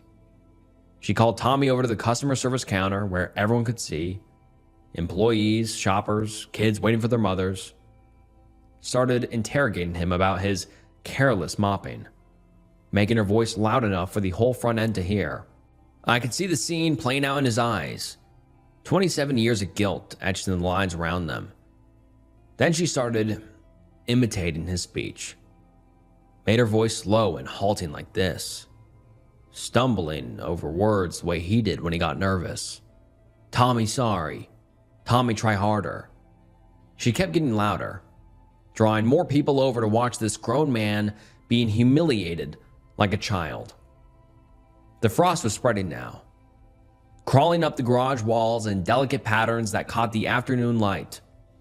Tommy just stood there, holding his mop, tears streaming down his face. He didn't understand why everyone was laughing. Mary wasn't done. She told the customer, loud enough for everyone to hear, that Tommy was mentally deficient and that the store kept him out on charity. She said maybe they should find someone more capable to clean up after normal people. Grandpa's voice broke completely. The customer looked horrified. Tried to say it wasn't that big of a deal, just a wet floor. But Mary kept going. Called Tommy a burden on decent society and said his mother should be ashamed for inflicting him on normal people. Tommy collapsed right there, sobbing so hard that he couldn't breathe. He never came back. Found out later his mother had taken him to the emergency room that night because he wouldn't stop shaking. The doctor said it was a panic attack, but I knew better. Mary had broken something inside him that never got fixed. That was the kind of person Mary was, Grandpa whispered. Someone who could destroy an innocent man for entertainment and sleep soundly that night. I asked him why he was telling me this, what Mary had to do with the cold spots and whispers that followed us through the house. His hand stopped moving. When he looked at me, his eyes were wet and desperate, because I'm the reason she's dead. The story came out slowly, like he was pulling each word from somewhere deep and painful. February 14th, 1998. 7 years before I was born. A blizzard had moved in faster than predicted, dropping 19 inches of snow in 6 hours and creating whiteout conditions across 3 counties. Store management made the call to close early, 2 in the afternoon instead of 9 at night. Everyone was anxious to get home before the roads became completely impassable. Mary had left first, as she always did. She lived alone in a rented house on the other side of town and drove an old Buick that wasn't reliable in the best conditions, let alone in a blizzard. Grandpa had stayed another hour, helping to secure the store and making sure all the coolers and freezers were properly sealed in case they lost power. By the time he left, the snow was falling so hard he could barely see his truck in the parking lot. I took County Road 47, he said. It was faster, and your grandmother was waiting with dinner. I'd driven that road 1,000 times. His voice got quieter, forcing me to lean closer to hear. I saw her headlights first, flashing on and off, like someone signaling for help. The Buick was nose first in a snowbank, maybe 15 yards off the road. As he got closer, he could see Mary standing beside her car, waving her arms frantically. Even though the snow and wind, he could tell she was in trouble. I pulled over, he said. Sat there with my engine running, looking at her through my windshield. She was walking toward me, stumbling through knee-deep snow. The garage was freezing now, cold enough that I could see my own breath mixing with his in the space between us. I thought about Tommy crying while everyone laughed, about the way she'd called him deficient, a burden. I thought about the kind of person who could destroy someone like Tommy and sleep soundly that night. His hands were shaking now. From the cold or emotions, I couldn't tell. She reached my truck, started pounding on the passenger window with her fists, screaming something I couldn't hear over the wind. Her face was pressed against the glass, and I could see the terror in her eyes. She knew she was going to die out there, if no one helped her. He paused, his breath coming in short, sharp puffs that crystallized in the air. I put the truck in drive and kept going. The words hung between us like icicles. She ran after me for maybe 20 yards, waving and screaming. I watched her in my rearview mirror until the snow swallowed her up. Then I drove home and told your grandmother I had taken the main route because it was safer. They didn't find Mary's body until March, when the snow finally melted enough for a farmer to spot something that didn't belong in his field. She'd made it almost a mile from her car before the cold took her, found frozen in a drainage ditch with her arms wrapped around herself, still wearing that same winter coat I'd seen floating through our hallway. I killed her, Grandpa whispered, and I've been living with that for 27 years. The frost had covered every surface in the garage now, turning our breath into clouds and making the metal tools ring like bells when the expanding ice shifted them. She's been walking through that blizzard ever since, he said. Walking through the snow in the cold, getting closer every year. And now she's found me. I asked him why he was telling me this now, after keeping it secret for so long. He looked toward the house, where shadows were beginning to gather in the windows as evening approached. Because she's here, Theo. She's been in my room every night for a week, standing at the foot of my bed, dripping snow melt on the carpet. She doesn't say anything, just watches me with those frozen eyes. His voice dropped to almost nothing. And I think you're the only one who can see her too. The air conditioner stayed off for the last 2 days of my grandfather's life. After his confession in the garage, he became obsessed with heat. Every time someone turned on the AC to combat the mid-80s weather, he'd shut it off within minutes, his hands shaking as he adjusted the thermostat. Can't stand the cold air, he'd mutter, pulling on another sweater despite the sweltering house. When Dad complained about the temperature, Grandpa begged. Just keep it off, he pleaded, please. The whispers were constant now. Where before I'd barely been able to make out voices on the wind, now I could hear words clearly. Left me. So cold. They drifted through the house like smoke, always in Mary's voice, though I'd never heard her speak when she was alive. Mom and Dad noticed Grandpa's behavior, but attributed it to grief or maybe early dementia. They scheduled a doctor's appointment for the following week and talked in hushed voices about assisted living facilities and medication adjustments. They couldn't see the frost forming on windows despite the 80-degree indoor temperature. They couldn't see the way their breath became visible whenever they stood too close to Grandpa's usual spots. When I pressed Mom's hand against a wall covered in ice, her fingers passed through it like it wasn't there. Don't you feel that? I asked desperately. Feel what, honey? She looked at me with growing concern. Are you feeling all right? But I could see the frost spreading under her touch, could feel the supernatural cold seeping through my clothes and into my bones. On July 14th, the day before he died, Grandpa stopped sleeping entirely. I found him in the living room at 2 in the morning, fully dressed, staring at the front door. The house was stifling without air conditioning, but his breath formed steady clouds when he spoke. "She's getting closer," he said without looking at me. "Where is she?" "Right there." He pointed toward the empty hallway. "Can't you see her?" "She's standing by the stairs, just watching." I looked where he was pointing and saw nothing but shadows, but the temperature in that spot had to be below freezing, because frost was forming on the wall in the shape of a woman. "What is she doing?" "Nothing. Just looking at me. But I can feel the cold coming off her, like standing next to an open freezer. And her eyes," he shuddered. "Her eyes are like looking into a January sky." We sat together until dawn.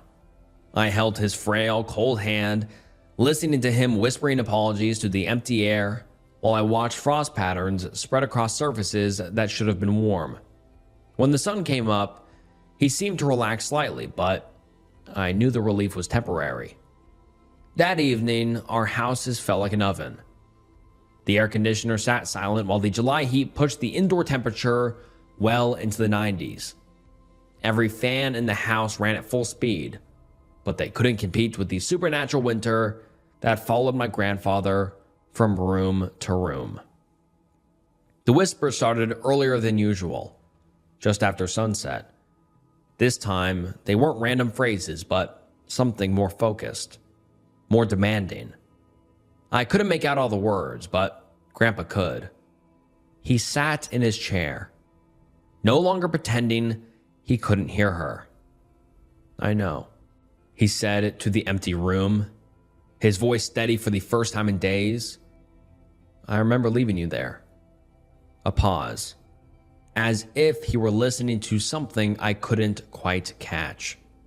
"Yes, you called my name. You begged me to help." Another pause, longer this time. The frost was spreading faster now, covering the walls around his chair in intricate ice patterns. "I'm sorry." His voice cracked. "I'm so sorry, Mary. But you have to understand what you did to those people." The temperature plummeted. My breath came out in thick clouds, and ice began forming on the inside of windows. "No," Grandpa said, shaking his head. "Sorry isn't enough. I know that now." The conversation continued for hours, Grandpa responding to accusations I could only partially hear, accepting blame for a decision that had haunted him for 27 years. Sometimes I caught fragments of her voice on the wind. "Left me to die. So cold." Near midnight, his voice changed, became resigned. "Yes, you were alone. You died because of me, and that was cruel. Maybe as cruel as anything you ever did. I deserve this, but please leave my family alone. They don't know what I did," he said with a tired, dejected voice. By 1 in the morning, the house felt like a walk-in freezer. Ice covered every surface I could see, turning our home into a winter landscape. The whispers had stopped, replaced by something worse. The sound of someone breathing slowly in the darkness. Each exhalation bringing more cold. "Theo," he said, with all the warmth and affection he could muster, "go to bed. You can't help me. I'm ready. I'm tired. And this is nothing you or anyone should ever have to see." I went to bed knowing I'd never see my grandfather alive again, but unable to do anything except watch it happen. Mary had finally gotten her revenge, and she'd made sure my grandfather experienced every moment of the cold that killed her. The only difference was that she'd died alone in a field, while he died surrounded by the warmth of a family who loved him. It wasn't mercy, It was just a different kind of cruelty. 3 weeks later, I sent my college applications exclusively to schools in Florida and Arizona. Some things are too cold to forget, and I never want to feel winter again. The frost disappeared from our house the day we buried Grandpa, but sometimes, on the colder nights, I still hear whispers in the wind. They're fainter now, more distant, like someone calling from very far away. I think Mary is walking again, looking for the next person who left someone to die in the cold. Growing up, my grandparents had one rule: don't look in Pappy's private room. Written by Horror Junkie 123. When I was 16, I was sent to live with my grandparents for a month. I hadn't been there in years, but I had a strained relationship with my parents, and they thought a visit to the middle of nowhere would somehow ease the tension between us. Really, I think they just wanted to get away from me. Whatever the case is, that trip to the countryside changed my life forever, in worse ways than I ever imagined. "Bye, sweetie. Behave," my mother said, waving out the window as her SUV kicked up a trail of dust. "Try to contain your excitement a little." "Geez," I mumbled, turning to my smiling grandparents. "Oh, Stephen, we are so happy that you're staying with us," Grandma said, beaming at me. Her warmth was infectious. Pappy didn't say anything at first. He just clasped a meaty hand onto my shoulder. "She's right. We don't get many visitors." I grinned at him, even though internally I was screaming, happy to be here. I replied, praying that my facade would hold. "Come on," Grandma said, ushering me inside. "I'll show you to your room." The moment my grandmother left me alone, I whipped out my cell phone. To my horror, I discovered that I had no service. My grandparents were old school. They didn't have Wi-Fi. Every teenager's worst nightmare. "Hey, Pap," I said as I clomped down the stairs. He glanced up at me from his crossword, indicating for me to speak. My grandfather wasn't the most social man. He had a stern, no-nonsense demeanor, and he had the build to match the intimidating aura. A little part of me was always a bit afraid of him. Suddenly, my question felt absurdly stupid. Do you have the internet out here?" He eyed me for a moment, before nodding to a dinosaur of a monitor. "That's all we got. No internet connection to it, though." My heart dropped. I had a feeling that it was going to be a long summer. 2 days later, I found myself exploring the basement. It was the least inviting part of the house, poorly lit with cobwebs everywhere, and a thick layer of dust coated everything in sight. Probably not the safest place to be, but I was bored with nothing better to do. As I pulled the switch to the single light bulb dangling from the ceiling, something immediately drew my attention. A door. A single wooden door at the far end of the basement. To my surprise, there was a note nailed to it. "Stay out. Pappy." It was obviously intended for me. The message immediately spiked my curiosity. I made my way over to it, tiptoeing across the dirt floor. It felt like I was doing something illegal, like I was about to take a leap that I couldn't take back, and that feeling was exhilarating. Once I reached my destination, my heart pounded in my throat. I took a deep breath as I reached for the knob. A boost of adrenaline surged through me as I twisted and locked. I should have known. I turned to leave and caused mischief elsewhere. The excitement of the situation deflated. The second I did, I stopped in my tracks. Someone was blocking my path. The color drained from my face as I realized who it was. My grandfather. "What are you doing down here?" It wasn't a question. I was just looking around, I said, flashing him a weak smile. Pappy glowered down at me, his hulking frame looming overhead like a shadow. He stood there in silence for a moment before he spoke. Get out. I don't want to see you down here again. Yes, sir. He didn't have to tell me twice. I swerved around him and bolted back up the stairs, his burning scowl following me the entire way. I had to know what was behind that door. Pappy was obviously hiding something that he didn't want me to see. I couldn't go back down there so soon after being caught. No, I definitely couldn't take that risk. I decided to wait until he was out at the store to make my move. Little did I know, an opportunity would present itself sooner than I expected. That same night, I awoke at the odd hour with the sudden urge to pee.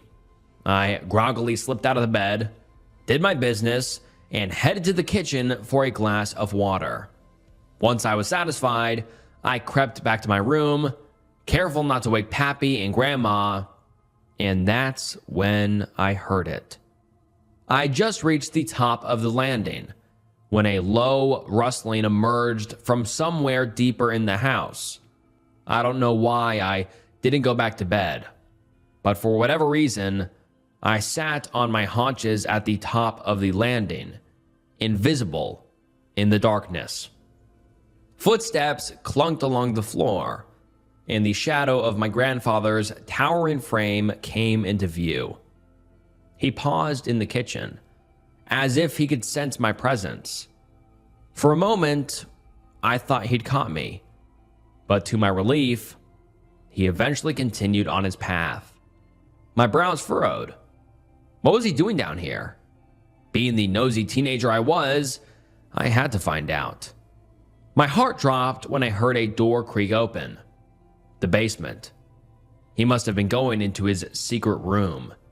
I descended the stairs as quietly as I could, blood pounding in my ears like thunder. When I reached the bottom, my eyes immediately fell to the opened basement door. I scampered down the second set of steps, careful to avoid any noisy floorboards. I froze halfway and watched. Pappy was standing there on the opposite side of the room. He rummaged around behind an old, dusty painting resting against the wall before producing a rusted key. He inserted it into the lock, and the space was illuminated with light. At that moment, my heart nearly exploded. I didn't know for certain, but I could have sworn that I saw crimson splattered on the floor. Curiosity gnawed at me like a piranha. I had to know what was in that room. I knew where Pappy was hiding the key, but I was too paranoid to check at night. He'd gotten the drop on me the last time. I didn't want to find out what would happen if he caught me again. As much as it pained me to do it, I went along with my original plan.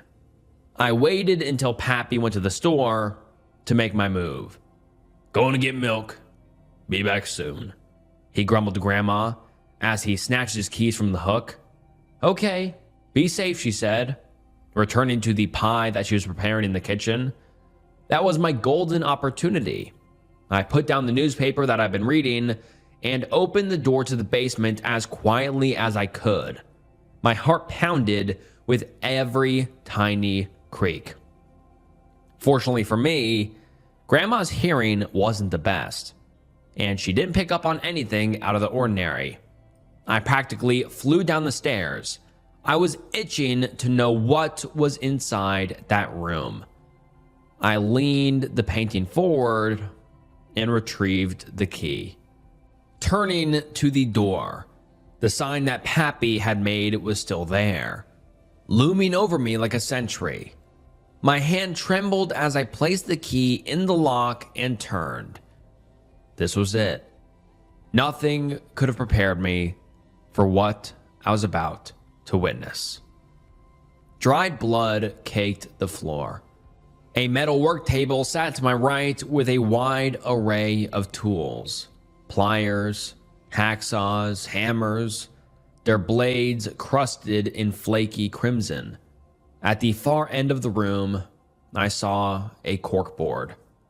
Dozens of newspaper articles and pictures of missing people were pinned to it. And to my left, that was what made me nearly pass out then and there. A yellowed, dingy mattress sat in the corner. On top of it lay a corpse.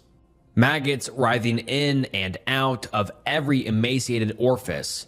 Its eyes were wide open, and its mouth had stiffened into a permanent scream. I took a step back as the putrid stench assaulted my nose. But just when I thought it couldn't get any worse, a sound from behind me made me freeze. Click. I slowly turned around to find my grandfather standing there, a six-shooter trained on me. Pappy, I thought you were at the store, I squeaked, my voice weak and brittle. Forgot my wallet. He scowled at me, delivering the most hateful glare that I have ever seen in my life. He sighed, breaking the silence permeating between us. You've seen too much, boy. I didn't want it to come to this, but you've left me with no choice. Bang! A deafening gunshot ripped through the air. For a moment, I didn't feel a thing. The adrenaline surging through my system made sure of that. But when I looked down, I came to the sickening realization that my arm was blossoming with red. Arnold, what was that? Grandma shouted from upstairs. Nothing. Ignore it. To my shock, she didn't reply. How much did she know? Your grandmother's gonna be very upset when she finds out, Pappy said, pointing the gun to me again and cocking the hammer. But she'll get over it. Eventually. I didn't give him the satisfaction. I couldn't. My fight or flight response kicked in just at the right time. I bolted forward, the sound of the bullet whizzing past my temple, ringing in my ear as I went. I shoved my grandfather and he stumbled, dropping the gun. I didn't stop. I leapt up the stairs, darted into the foyer, and swiped Pappy's spare set of keys from the hook. I heard his pounding footsteps pursuing me as I made a mad dash for his truck. Get back here! The sound of his voice, booming from the depths of the basement, only made me run faster.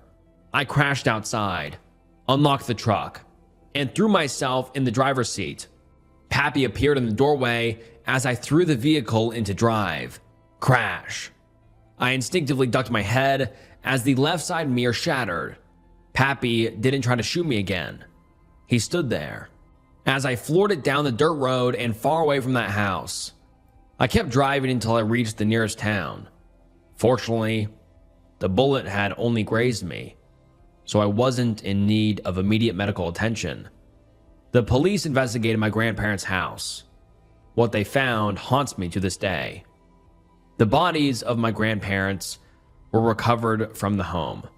After a thorough investigation, my grandfather's crimes were made public. Aside from my pappy and my grandmother, he was linked to the disappearances of 13 people, and it's thought that he could have had more victims. I had to attend therapy for years afterward just to feel normal again. Now, all this time later, I'm just thankful that I made it out that house alive. 3 Days in the Dark, written by Saturday. When I was 8 years old, my brother Elliot went missing. He was just 13 years old, but older siblings have this aspirational quality to them. He just didn't come home one day. They looked for days, but couldn't find any trace of him. I was too young to understand what was going on, so I had to sit in my room and play with my Legos, hoping there'd be a knock on the door telling me that things would be okay. There never was that kind of knock. They didn't find him.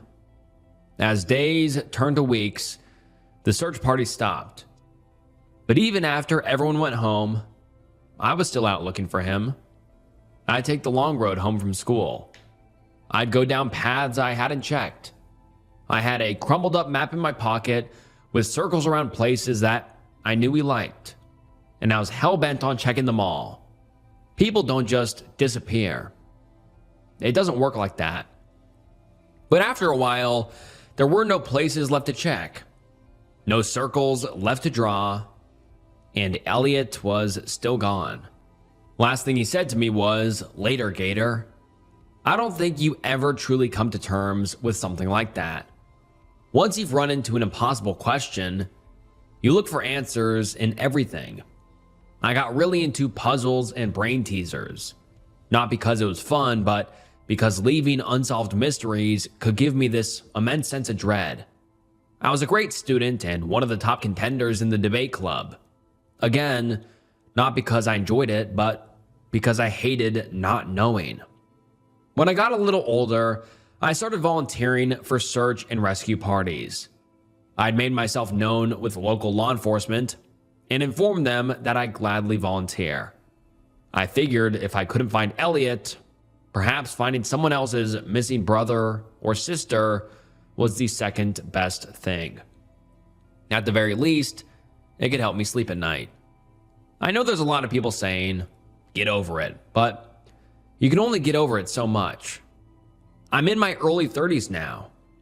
You can forget their face and the hopes you had growing up, but you can't forget the impact they had on you. You can't forget your own lived experience and the damage those years of uncertainty have left. Even if I never were to hear the name Elliot again, I can never forget the feeling of having the trajectory of my life take a sudden left turn. I'd like to talk about a search party I signed up for a couple of years back. At that time, I'd been a part of dozens of organized searches. I knew some of the people involved, and I was familiar with the gear. I got there early, taking some time off work. I put on the high visibility vest, the gloves, and got the backpack. Radio, water, flashlight, a couple of chocolate bars, a first aid kit in a waterproof bag. Now, I never found someone on a search like that, but that didn't mean I never would.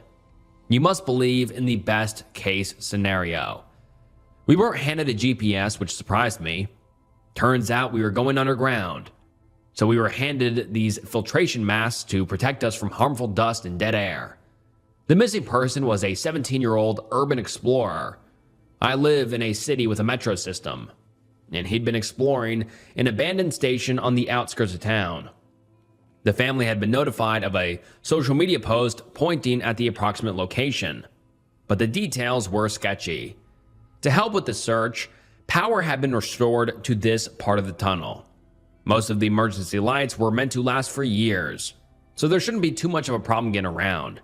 We were assigned into sections and teams. We were instructed to only follow lit-up corridors and hallways. However, as parts of the station had been abandoned mid-construction, there would be dark sections that were unfinished. If we found such an area, we were ordered to call it in and ask for further instructions. And with that, we were off. I was a bit miffed about not getting to see the abandoned station platform. That thing was supposed to be huge. Instead, I was assigned to one of the maintenance tunnels. It was originally meant to be house heating pipes, but the pipes were never added. Instead, there were these lines across the wall and the occasional holes in the ceiling. You could tell they must have been surprised about the project shutting down. I found a whole toolbox abandoned by a half-mounted door. There were some personal items still in it. I was in a team of 4 people. We went down the hall slowly and methodically, calling out to the missing person as we went. We stuck to our side of the search and kept in radio contact with the organizer. It was hard to see what all the spaces were supposed to be, as we'd occasionally come across entire rooms with little to nothing in them. It made it hard to explain what we checked, as we couldn't accurately describe what was what. Was this supposed to be a control room or some kind of plumbing junction? Where on the map exactly was this supposed to be? We came to an unusually long corridor that split off in 3 directions. While staying within earshot, we decided to split up. I got all the way to the end of the hallway, where I stopped by a heavy door. The thing was almost solid black and as heavy as cast iron. I got the impression that it was some kind of security door, maybe leading to an underground bomb shelter. I called out to the others in my team, but didn't get a response. I called it in on the radio as I wrestled with the door. It was pitch black inside. The lights were out. I'm looking at the dark room at the end of the hallway. See, I think? The one on the right, second right, past the boilers? Just stay within radio contact and leave the door open. The operator responded. Don't go so far you can't see the light. Got it. I entered the room. The room was a little smaller than the hallway, tickling the top of my head when I stood upright. If I balanced on my toes, I could feel the strap from the mask touch the ceiling. I tried to figure out what the space was meant for, but I couldn't make sense of it. There was only one entry point, and there were no holes in the wall for cable management or ventilation. This was completely isolated. I tapped the radio again, swaying my flashlight back and forth. There's a corridor going deeper, I said. Is someone watching my back?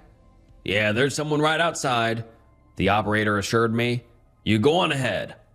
I took a couple of steps further, shining my flashlight down the hall. The light couldn't reach the end of it. It was such a long tunnel that it triggered my sense of vertigo. Like for a split second, it was sucking me in. I had this uncomfortable thought that maybe this was the feeling of going missing. Facing this endless darkness you can't come back from. Maybe Elliot had thought the same thing once. I didn't like it. I was only a couple of feet from the door, but I decided I wouldn't take any chances. I turned to leave, and as I did, the door swung shut. At first, I didn't register what happened. A door closing isn't a big deal. It might be misaligned or there could be a breeze. This wasn't the case here. This door was solid metal. It wouldn't accidentally close on its own. I grabbed the handle and twisted and pulled, but it wouldn't budge. I couldn't even push it down. I'm stuck, I radioed in. The door closed. I can't get it open. Sorry about that. It happens, the operator sighed. Some of the hinges on these things are rusted shut. Stay by the door. Someone will go get you. Keep your flashlight on. I stayed by the door for at least 20 minutes, knocking on it occasionally just to see if anyone would knock back. They didn't. After a while, my flashlight flickered. It was far too soon for the batteries to die. Okay, I'm going dark here, I said. Someone needs to get me out now. They're having trouble finding your door, the operator responded. Far end of the right side hall. Section C past the boiler? That's what you said? That's right. There's no door here. There's an open door frame and something that looks like a closet, but no door. That's impossible. Look, you might have the wrong order. If you went past the boilers, you could be in section C or D. There are parallel corridors. In that case, you can just follow the right-hand wall until you get to the other side. There's another search party already there. Right-hand wall. Other corridor. Got it. I followed their instructions, grasping the dying flashlight. As I got to the seemingly endless tunnel, the light finally gave out. It was pitch black. I could close my eyes, and nothing would change. Being in that kind of darkness is so disorienting. You start to imagine how easy it is to get turned around, to the point where you're wondering if you really are turned around. But I kept my hand on the wall and stuck to the right. Is it far? I asked. I can't hear them. It's a bit of a walk. There should be some functioning pipes running overhead about halfway though, so let me know as soon as you hear running water. I couldn't hear anything but my own breathing, reverberating down the hall.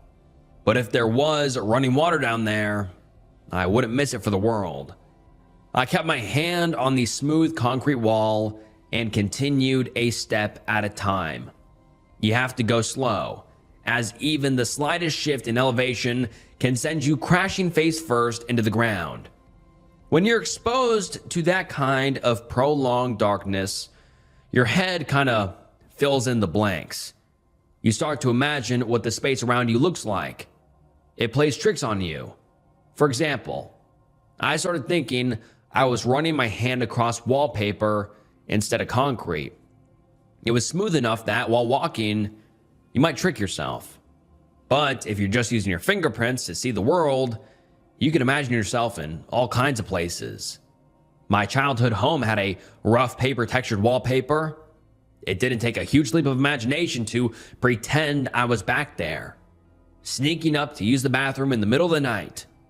I ended up taking my gloves off just to get a better idea of what I was touching. I got to a fork in the road and still hadn't heard any running water. I pulled up the radio and called it in. "There's a split here," I said. "Should I stay right or go straight ahead?" "A split," the operator called back. "There shouldn't be a split." Are you sure?" "Yeah, there's a split. Straight ahead or another right." "Wait," the voice mumbled back. Wait. Don't tell me.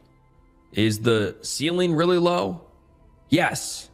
"Why didn't you say so? Oh man, this changes things."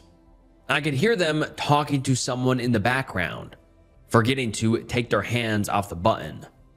Then they returned to me. This is gonna get complicated." Turns out there were 3 other rooms with the same description as mine, and neither of them were in the sections I described. I must have veered off course. I had to walk around to gather data points to identify which of the rooms I was in, but it proved more difficult than they'd imagined. For example, one of the corridors was supposed to lead to a junction, and another would lead to a ceiling grate.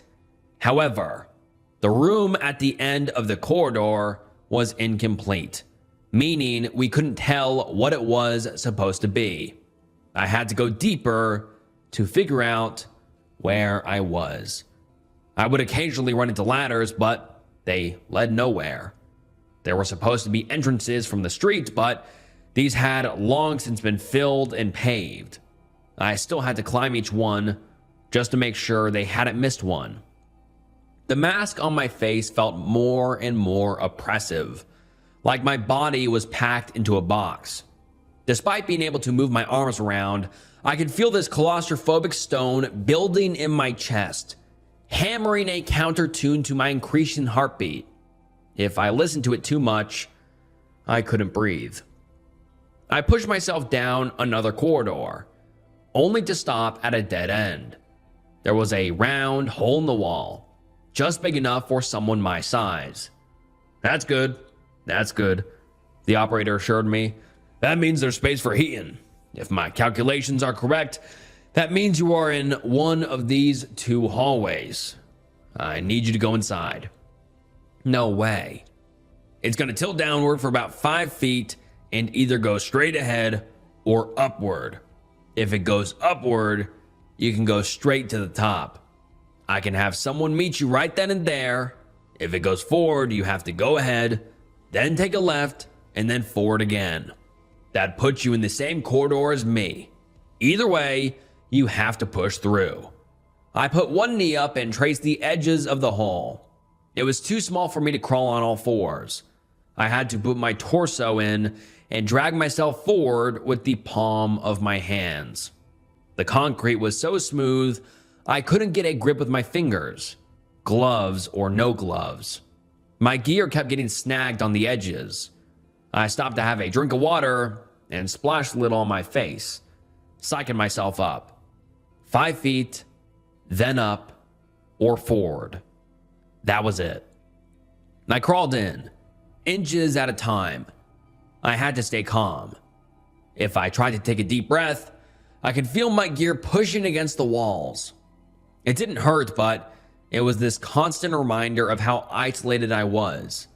My heart was beating through my ears with nothing to distract from it. There wasn't the slightest hint of an echo. I felt the tunnel tilt slightly downward. Not much, but enough that pushing myself back up would be impossible. If I went ahead, I wouldn't be getting back up. Not unless I got space to turn around. "You sure it's just a couple of feet?" I asked. "You absolutely sure?" "There are only 2 rooms with that kind of vent. No matter which one you're in or which direction you're coming from, you'll be out shortly." I swallowed. I could feel the sweat stinging my eyes. I wanted to throw my mask away, like that was the thing keeping me back, but I had to stay rational. I pushed myself forward and slid downward. The tunnel evened out. I felt around for an upward exit but couldn't find one.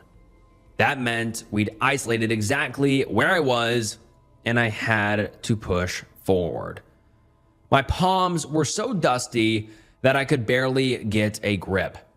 I had to resort to rolling onto my back and use the rubber soles on my shoes for traction, effectively kicking myself backward. I could feel the heat of my breath gathering along the tunnel walls. Then the tunnel opened. It was so sudden that I lost my balance, haphazardly falling out headfirst. I did an awkward flip, landing hard on my left hip and shoulder. It wasn't a long fall, but enough for something to get sprained. I didn't want to imagine what the bruise might look like. I grabbed my radio and held on to it for dear life. "I'm out," I groaned. "I made it to the room." "There's only one way forward," the operator said. "Go forward, then a left, and forward again. Once you see the light, let me know. I'm right at the other end." "That's it? That's really it?" "There's no other possible way." I got up, dusted myself off, and checked my gear. It was all there. Things would be okay. I followed the instructions. I went forward and took a left. At the next fork, I went straight ahead, double checking with the operator every step of the way. They assured me it was just around the corner. A matter of minutes, at most. At one point, he said he was banging a wrench on a pipe, and that I'd be able to hear it any minute now. Now I just had to go straight until I came to a door. I was jogging, keeping my hand on the wall for balance. There were these small gaps in the wall every 10 feet or so where there was supposed to be space for pipes. I'd walk, feel the gap, walk, feel the gap, over and over. Then I dragged my hand across someone's face. Open eyes, a nose, teeth, and hair. I stopped and turned around, my hand shaking like I'd touched a flame. "Is anyone there?" I asked. There was no answer. I debated within my own head, trying to figure out if I should head back and check again or keep going. Maybe it was the missing person. We were still out there looking for someone after all. The search hadn't been called off. I took a couple of steps back and carefully reached out with my right hand. My fingers were anticipating the touch of skin, to the point where I could imagine their heat. But as I reached further, all I felt was concrete. There was no one there. I checked thoroughly, but there was nothing. I did hear a little metallic sound though, as something stuck to my shoe. A small key. It had some kind of etched motif, like a sunflower. Maybe a blue one. I put it in my pocket with my first aid kit and kept going, making sure I hadn't been turned around. As I got to the end of the hallway, I reached for the door. "All right, this is it," I said. "I can't hear you, but I'm at the end of the hall. There's a door there. Just open it and I'll have someone come meet you." I fumbled around looking for a handle, but couldn't find one. I checked that wall 3 times. Every inch of it. It was a dead end. "There's nothing here," I gasped. "There's nothing here." "Calm down. It should be on your left." "There's nothing on my left. Nothing on my right. It's a dead end. It's a goddamn..." I smacked my head with the radio and heard a click. Not as in something breaking, but something clicking into place. I turned the radio over in my hand, feeling around the back. The battery cover had been slightly off. That hit had put it back in place. I opened the cover just to make sure I closed it correctly. There were no batteries in the radio.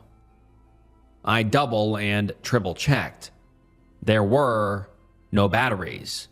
"Hello?" I asked. "Operator?"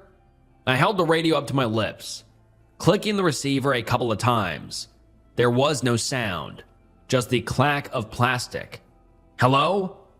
There was no response. I collapsed against the wall, taking a moment to collect my thoughts.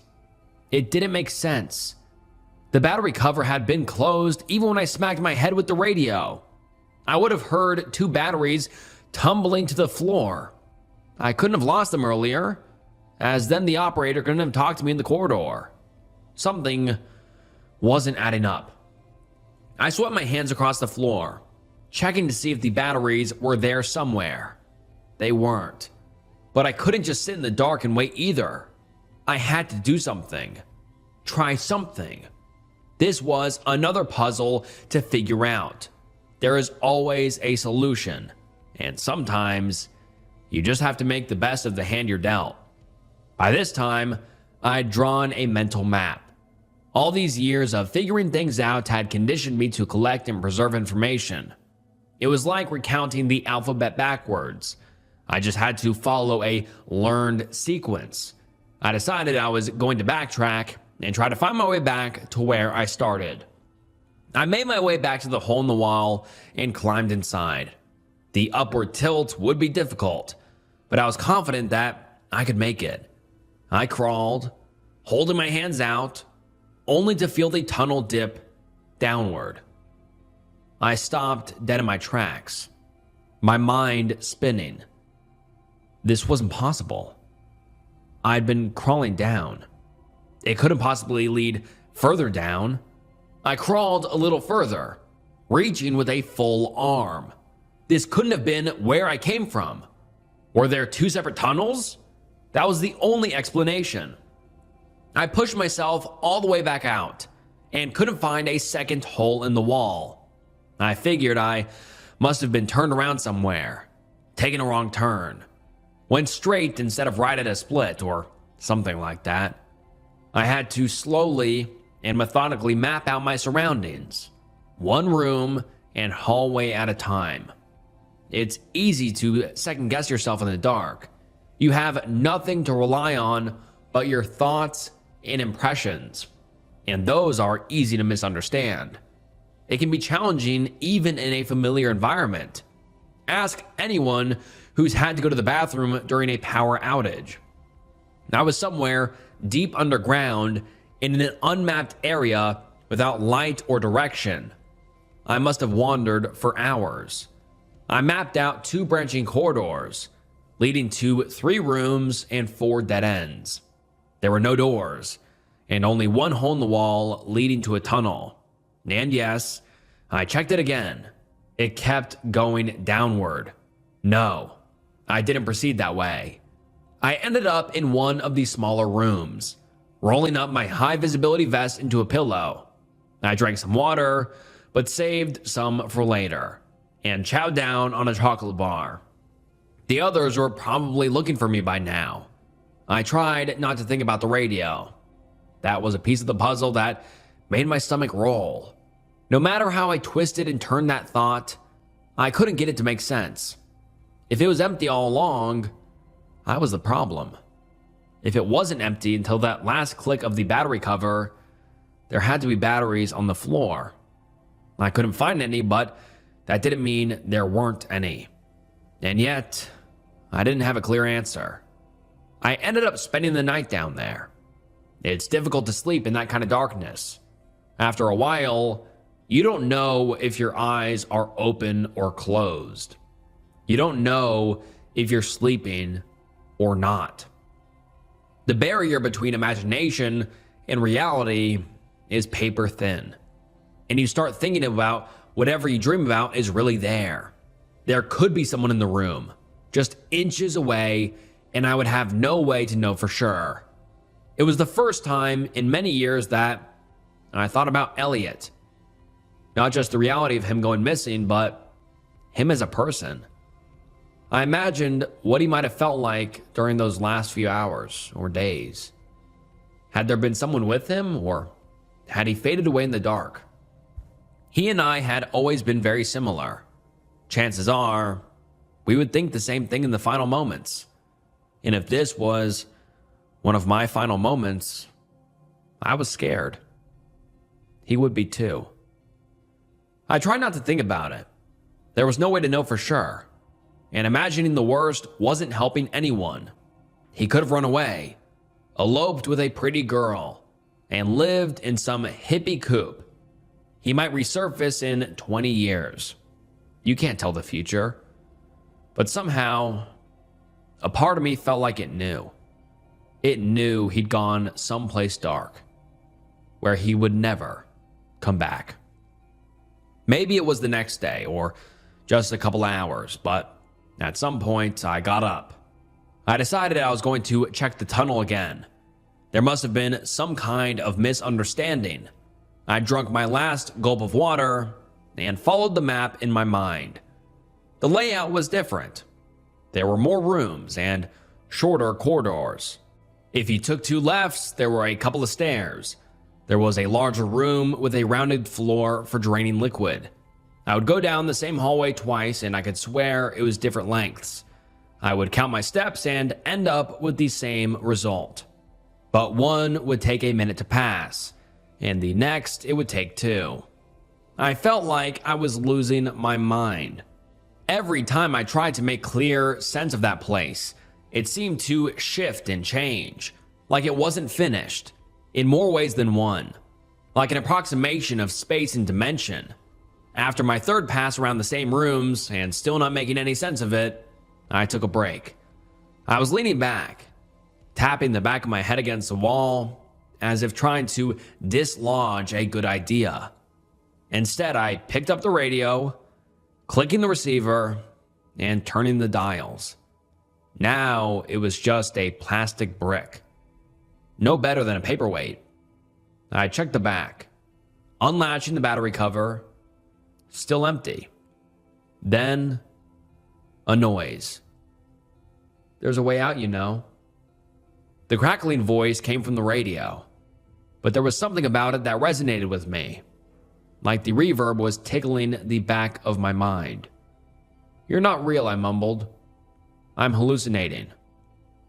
"Are you sure?" It's like a sensory deprivation tank. If your senses stop getting input, your brain starts firing random signals just to keep them occupied. Otherwise, it sort of atrophies. "So I'm just a random brain signal?" "I would suppose so." "Interesting," the voice continued. "So that means whatever I say is an expression of yourself?" "No, it's a random noise. You might as well be a cat's meow or a leaf in the wind." "But what do I sound like to you? Try to categorize me. Make sense of me. Who am I?" The voice was a man. Age was difficult to tell through a radio, but I was guessing they weren't a teenager or a senior, adult or middle-aged, with a slight hint of an accent similar to my own. That was a curious choice. "Where's that accent from?" I asked. "Wherever you want it to be from." Cute deflection. "I wonder why I'm imagining you like that. Maybe you're trying to express something." "Why would I care about some random person with an accent?" "Maybe I'm not a random person." I leaned the radio away, closed my eyes, and shook my head. "Don't do that," I whispered. "Don't say things like that." I wandered the dark for a bit, desperately trying to make sense of my surroundings. The number of steps on the stairs were different. The corridor turned right instead of left. The ceiling was lower, and the angle of the tilt in the floor of the big room was deeper. I thought I felt a door handle, but upon double back, I realized it was a clasp for a missing pipe. I talked out loud all that time, getting the occasional response from the radio. I knew it wasn't real, but it kept me from digesting random thoughts into something rancid. I had to stay focused on the task ahead and find a way forward. There had to be a way forward.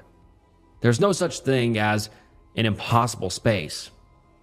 The operator wasn't trying to get in my head or make wild claims. Most of the time, he was just listening, adding the occasional remark when I made an incorrect statement or misinformed decision. And when I came back to the same room I'd already been in for the umpteenth time, tearing my own hair out with frustration, that voice came through loud and clear. Do you want a suggestion? You're not real. Then what's the harm? It doesn't make sense, I snapped back. I'm talking to a wall. Anything that comes from this is, at best, accidental. You have any better ideas? I flung the radio across the room, shattering it against the wall on the other side. I heard the plastic clatter and roll down the tilted floor, pooling at a small grate in the center of the room.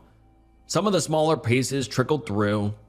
I pushed my hands against my ears, trying to clear my thoughts. Are you done? The voice wasn't coming from the radio anymore. It was resonating through me, like my bones were picking up a radio signal. I didn't know what to say. Before I could open my mouth, it answered for me. Then let's get going. I was out of ideas. My tongue was going dry, and my head was swimming from prolonged stress. I could feel this sense of exhaustion seeping into my bones, turning my movements slow and sloppy. I was dragging my feet and not even touching the walls anymore. If I stumbled or walked into something, that was on me. That was fine. The operator mentioned a few suggestions. Take a left turn instead of going forward, stick to the right, 3 steps back, sharp left. When I could be bothered to filter out that voice from the screaming in the back of my mind, I did as I was told. And slowly but surely, I began to notice things changing. There were different rooms, and the air grew denser. There was a strange smell in the air. The concrete started to feel different, more porous. Maybe this wasn't better, but at least it was new. I started hearing strange noises. There were machines overhead, pressured air rushing just out of sight, flowing water. Why'd you leave me down here? I asked. You tricked me into this. You were already tricked, the voice responded. I've been trying to get you out, but it shifts things around. You told me I could go in, and that there were people backing me up. I was trying to put you at ease when I figured this out. Figured what out? What are we doing here? It wants you to go a certain way. Haven't you ever wondered why you're always so drawn to look at places you weren't supposed to? It wants you to find it. And now, you're very close to doing so. And trust me, you don't want that. Why not? I said, shrugging. Why don't I want that? Because I know what happens when you go too far, when you can't turn back. Things like this want to be found in deep, dark places. I smacked this out of my head, as if trying to get better reception in my mind. Like that would somehow filter out the nonsense. I came down another fork in the path, left and right. I turned right, as the operator rolled back in my ear. Go the other way, he said. You're getting too close. You gotta turn away. I didn't listen. I kept going forward until I could hear something. There were noises ahead. Chatter. My heart raced as I rushed forward. Please, turn around, the operator asked. Turn around right now. I could hear people talking. I turned a corner, and for the first time in days, I could see a door. I could see a door. There was a faint light coming from underneath, and I could hear people walking around in the other room. I ran up to it and pushed down on the handle. Someone on the other side was calling out, asking if anyone was there. "The key," the operator begged. "I left you a key." I pushed down on the handle and stopped, fumbling around with my right hand. I could feel the key still in my pocket. I'd completely forgotten about it. "There is a way out, but this ain't it. I promise you this ain't it. Please don't do this. Please don't go that way." "Why not?" I whispered. "They're right there." "It's not real. I made the same mistake. Don't go in." My hand stayed on the handle. Someone urged me to open it. Someone asked me to take a peek. They were laughing with relief, saying how pleased they were to finally have found me, but something didn't feel right. I stepped back. "Open the door on your end," I said out loud. "It's not working." There wasn't as much as a tug on the handle. They came with excuses. Someone had their hands full. Someone said it didn't open from their end. Someone pretended not to hear me. The key in my pocket felt heavier as I traced the outline of the etched sunflower with my thumb. This was real. That was a real thing. What was on the other side of that door wasn't. I stepped back, and as I did, the light behind the door vanished. The voices disappeared, leaving the hallway suddenly deathly quiet. "What do I do?" I whispered. "What do I do?" The operator whispered back, "Go the other way, and don't stop for nothing." I turned around and ran as a door creaked behind me. I heard wet skin slapping against the concrete floor. Stumbling forward at an awkward pace, I headed straight, then took a sharp right. The air was growing more dense, more warm. I traced my hand along the right wall, only for it to shift. The concrete grew hot and soft, like sand from the beach. Then the grains turned fine, until it was more like a sludge. It was like dragging your hand across raw chicken. "It wants you to stop," the operator said. "It's trying to distract you. Keep going." The hallway would contract and expand like a breathing entity. At times, the floor would roll as if trying to swallow me. I could feel it tilt in different angles, making the way forward twist and turn. One moment I'm going forward. Next moment the hallway tilted upward, and I'm using ridges in the floor to climb a makeshift ladder. Then I'm falling on my back, holding on for dear life as I'm thrown this way and that. All the while, something at the bottom is waiting for me to drop. Something that came out of that door, and who's tired of playing games. I was soaking wet when I came to what felt like a dead end. There was this slimy substance covering the wall, but I could push against it. It felt like trying to pop a soap-drenched balloon. Using scissors from the first aid kit, I managed to cut a big enough hole for my hand to fit and rip all the way through. As I did, everything rolled again, as something screamed in pain, not with sound, but with movement, convulsion, and heat. I could feel the compressed air press against my eardrums, making my sense of balance shiver. There was a door at the end of the hallway. It was chained. "This is it," the operator said. "Get the key. Get the key and go." It was coming down the hall, heading straight for me. It was so fast. How could it be so fast? I reached for my key and felt around for a lock. There was one. I slotted the key in, turned, and pulled. There was a click, and the chain rattled to the floor. As I swung the door open and dashed through, I turned around for a moment just to close it behind me. As I did, I saw something staring back at me from the dark. Something with milk white skin and atrophied eyes, and the wild grown maw of an invertebrate predator. The door closed, and I stepped back, catching my breath. There was light here. The operator came through, but the voice was barely reaching me. I could hear scratches, like interface, like I was just out of reach. "Just keep going, he said.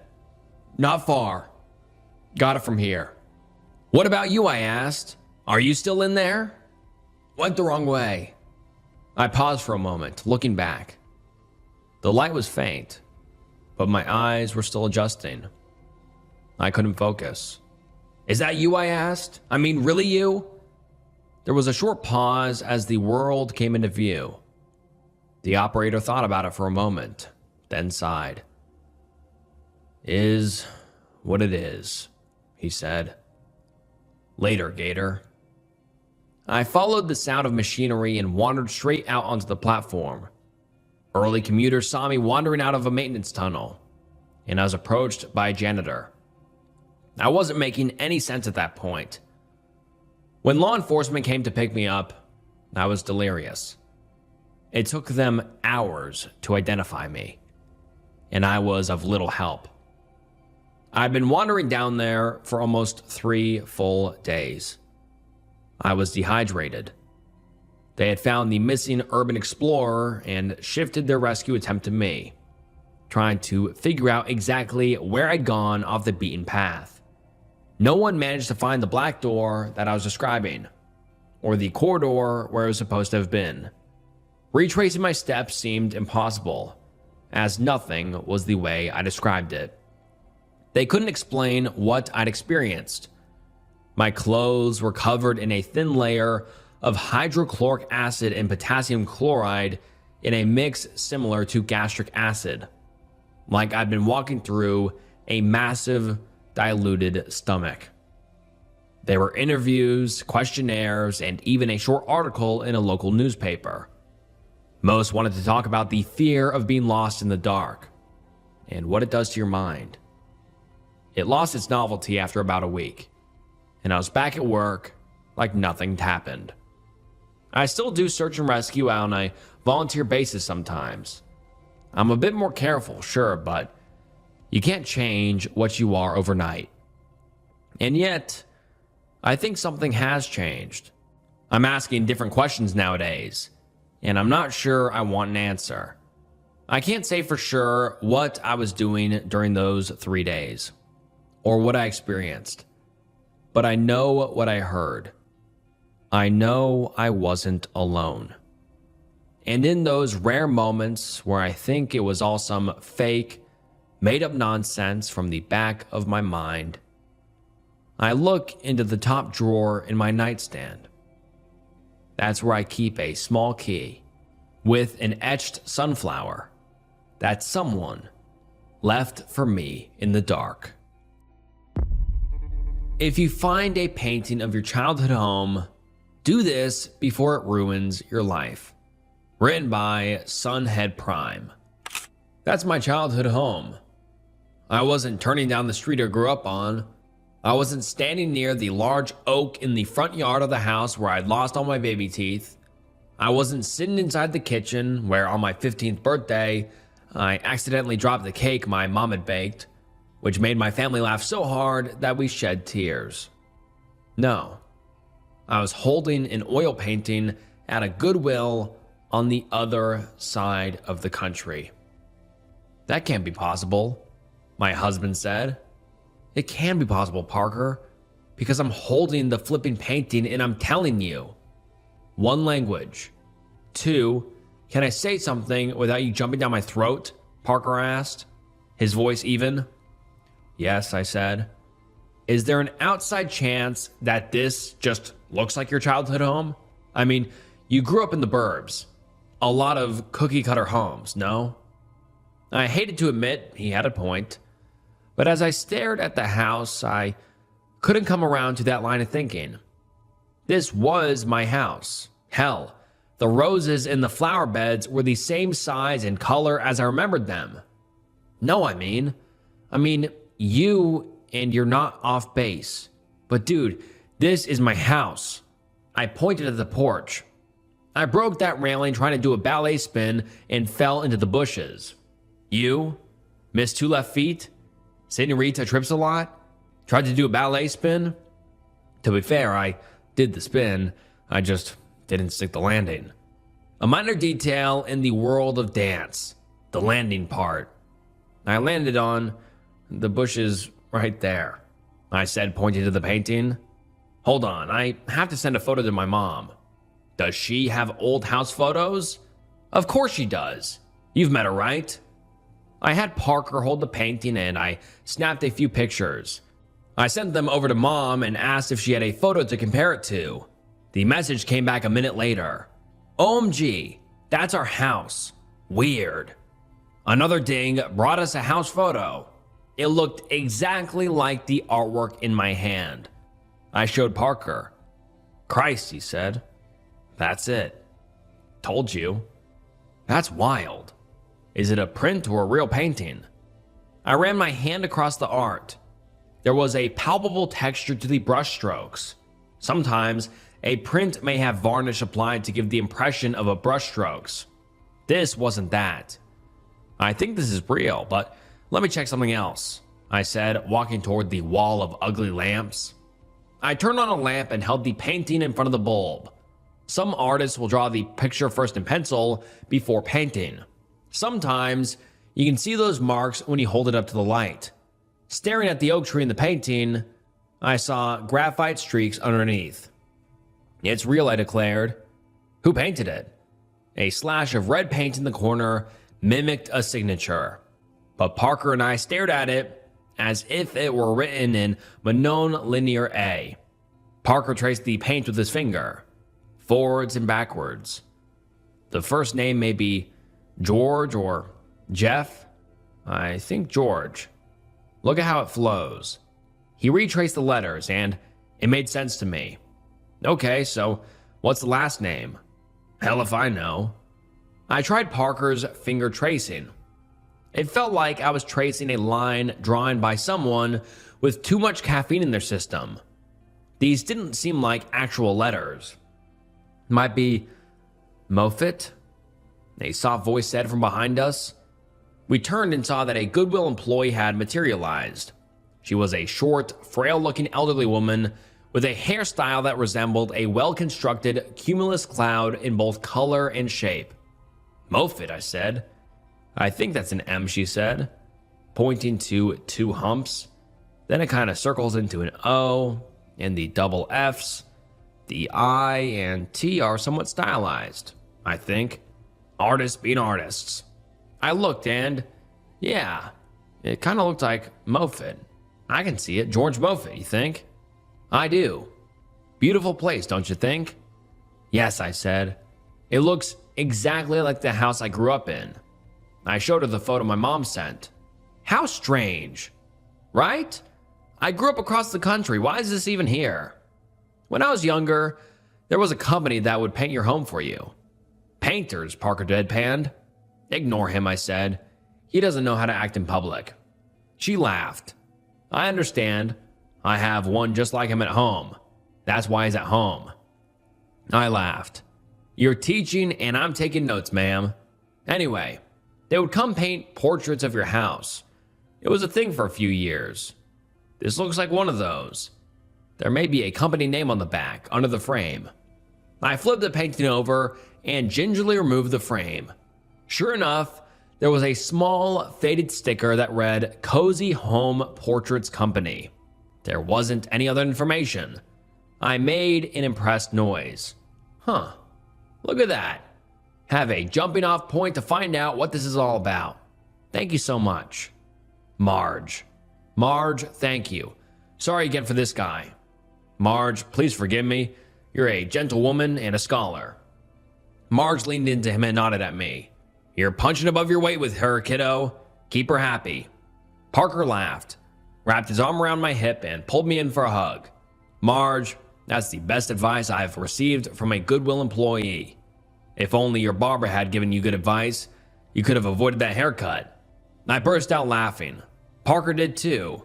Marge, I hope to grow up to be just like you. You found a guy who can take a joke? That's a start. You guys want to get that or still debating? I looked at Parker, and he nodded. How can we not get this? Even if it's just for the story. Marge smiled. See, you can learn. Come on, kids. I'll ring you up. When I got home, I immediately began researching the Cozy Home Portraits Company. I had a hard time finding anything. Most of the search results were links to people on Reddit asking the same questions. Apparently, there were lots of folks like me who were surprised to find their childhood homes immortalized on canvas.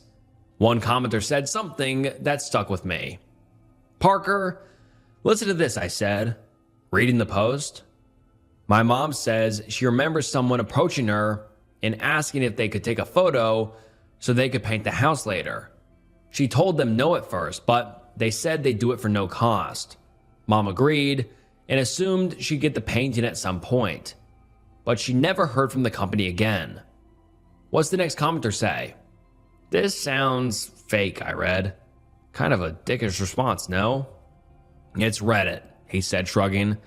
"Maybe they just used the house for inspiration and sold the paintings to commercial houses for reproductions? Then why bother involving the homeowners at all? Maybe to assuage their worries of someone standing outside their home snapping photos of their house," Parker suggested. "I mean, anyone could take a photo of a house, and I'd have no idea unless I saw them do it." True, it's weird, I'll grant you, but I think I'm on the right track. Commercial art, Americana stuff, that was to be it. He may have been onto something, but that answer didn't feel right. I couldn't work out the logic. If this company had been around for a while and painted portraits of homes all across the country for commercial sake, why wasn't there any record of them? No stories online, no official business records, no known CEO or list of artists or anyone. Hell, even searching for the name George Moffett didn't yield results. My mind told me there was something off about this. A sense of dread loomed over the whole thing. I let it marinate all day to see if I'd reconsider. Shocking to no one, I didn't.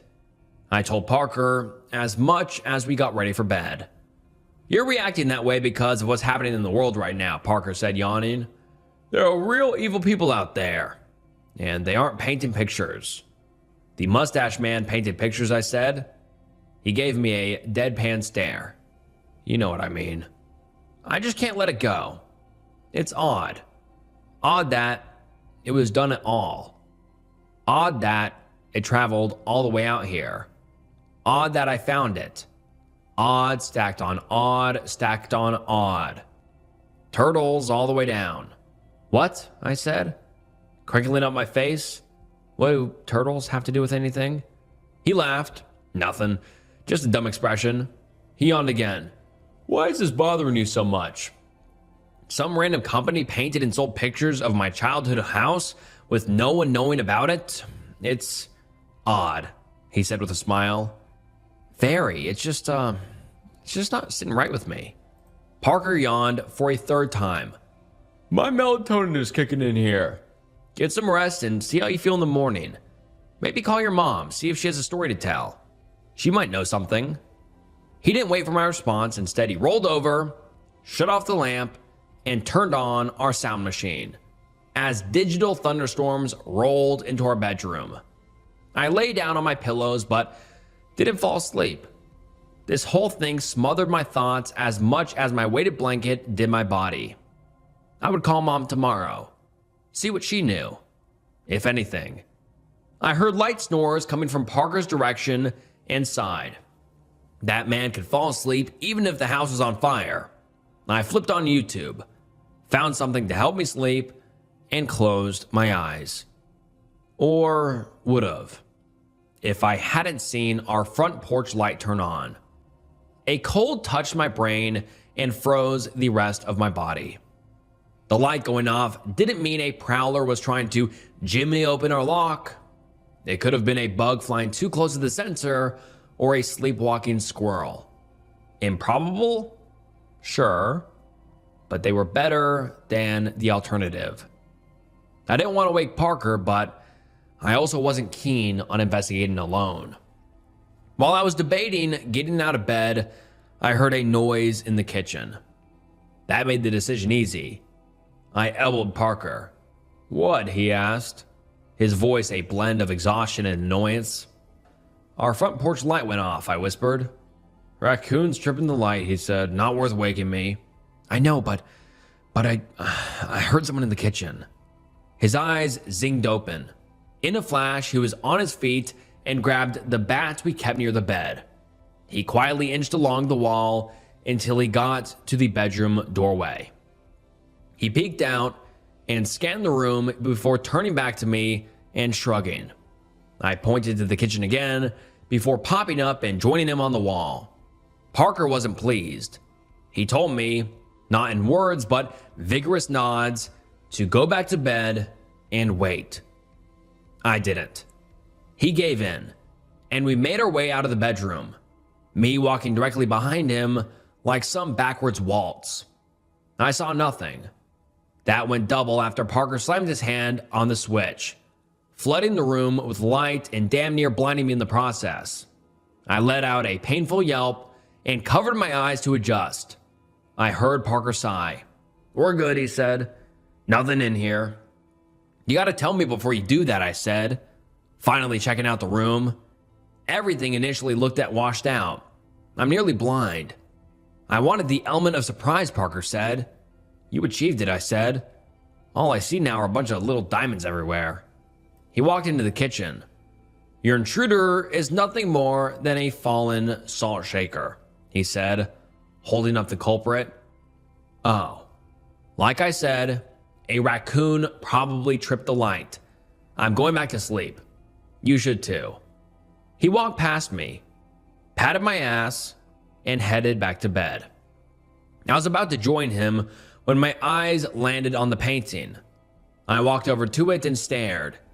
In the store, looking at it had flooded my emotions with joy and happiness, but now, none of that. Unease seeped into my blood and rushed through my body. Something was different about the painting. I couldn't put my finger on what had changed, but I knew something had. It was giving me chills. I grabbed a nearby napkin and draped it over the artwork like a corner covering a dead body. My thinking was that if there was something supernatural about this thing, the napkin would keep it at bay. Dumb, I know, but it made sense at the time. I couldn't believe that picture. That's so wild. Mom was too chipper for this early in the morning. She always was, though, a real rise with the early bird kind of gal. That wasn't me. I still had bedhead as I sipped my cup of coffee. Parker, another early riser, cooked breakfast. I thought so too.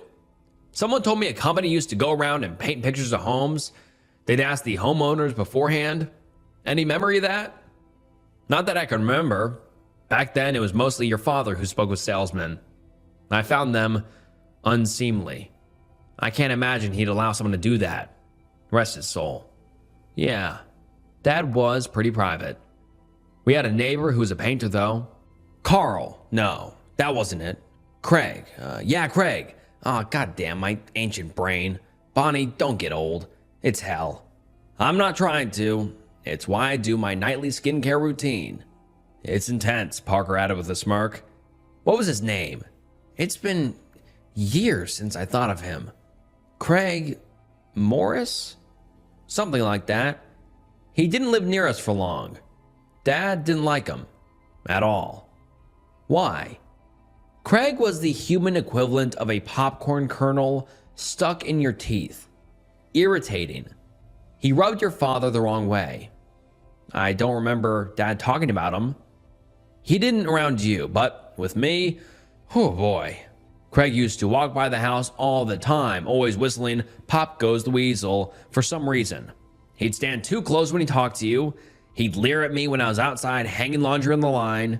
He'd never get the hint that I wanted to be left alone, even though I was always short with him, especially after he said that you were growing up nicely.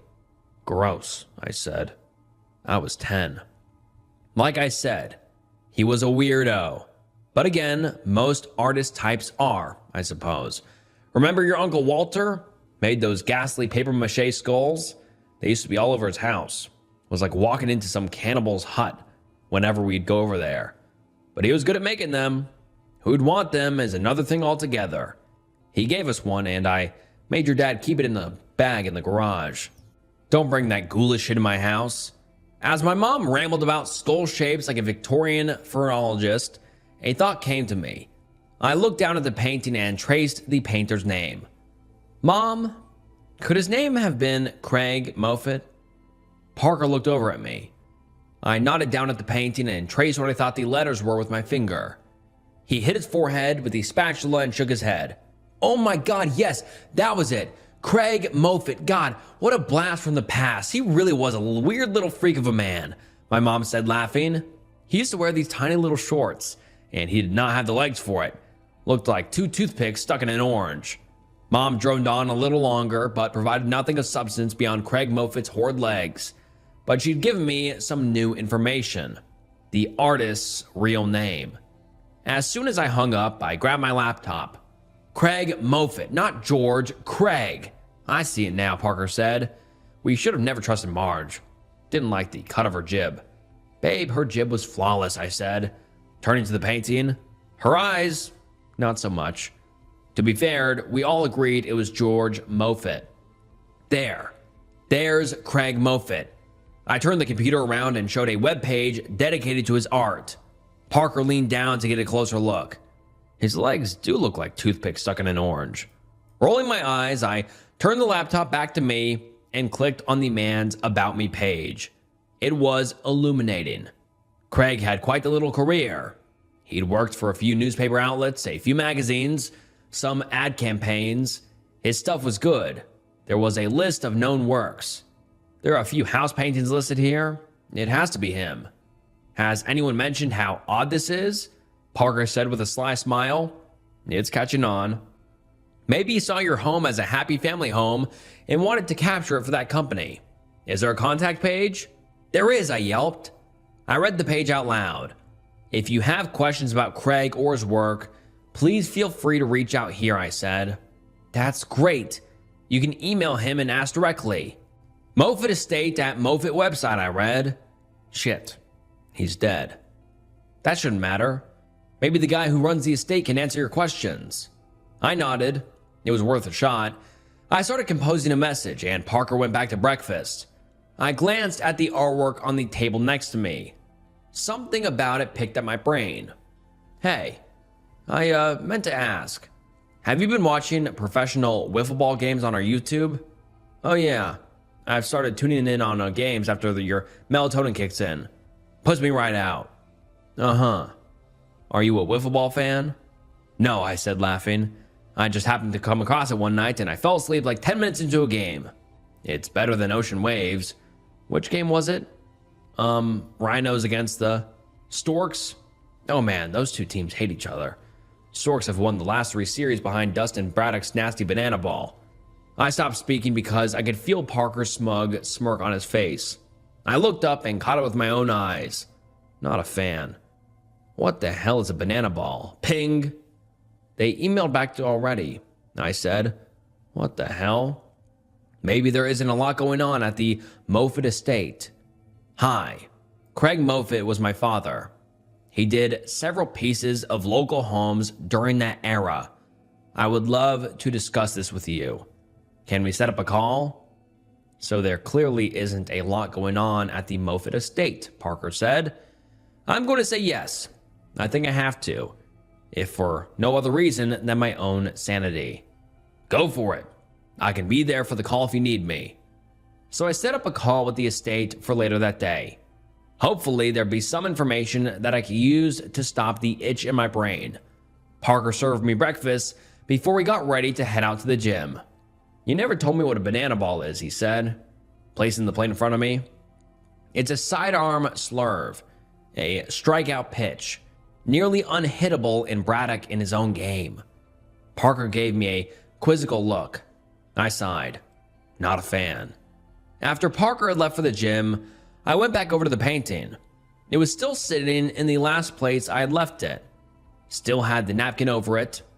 The bad vibes I felt earlier were still there. In fact, they'd grown worse. I didn't even want this thing in my house anymore, covered or not. Despite my misgivings, I pulled the napkin off the painting and gave it a once-over. I felt my stomach gurgle, and my throat went dry. Looking at this now literally caused physical pain. It didn't make sense. Where's the front door? I suddenly asked myself out loud. The front door of the house was gone. Blacked out like an actor with perfect teeth coloring in one to look sufficiently destitute for a role. I scraped where the door had been with my thumb. No fresh paint. It was like it had always been that way, but it hadn't. I checked the photo I sent to my mom to confirm. What in the? There was a creak on the basement stairs.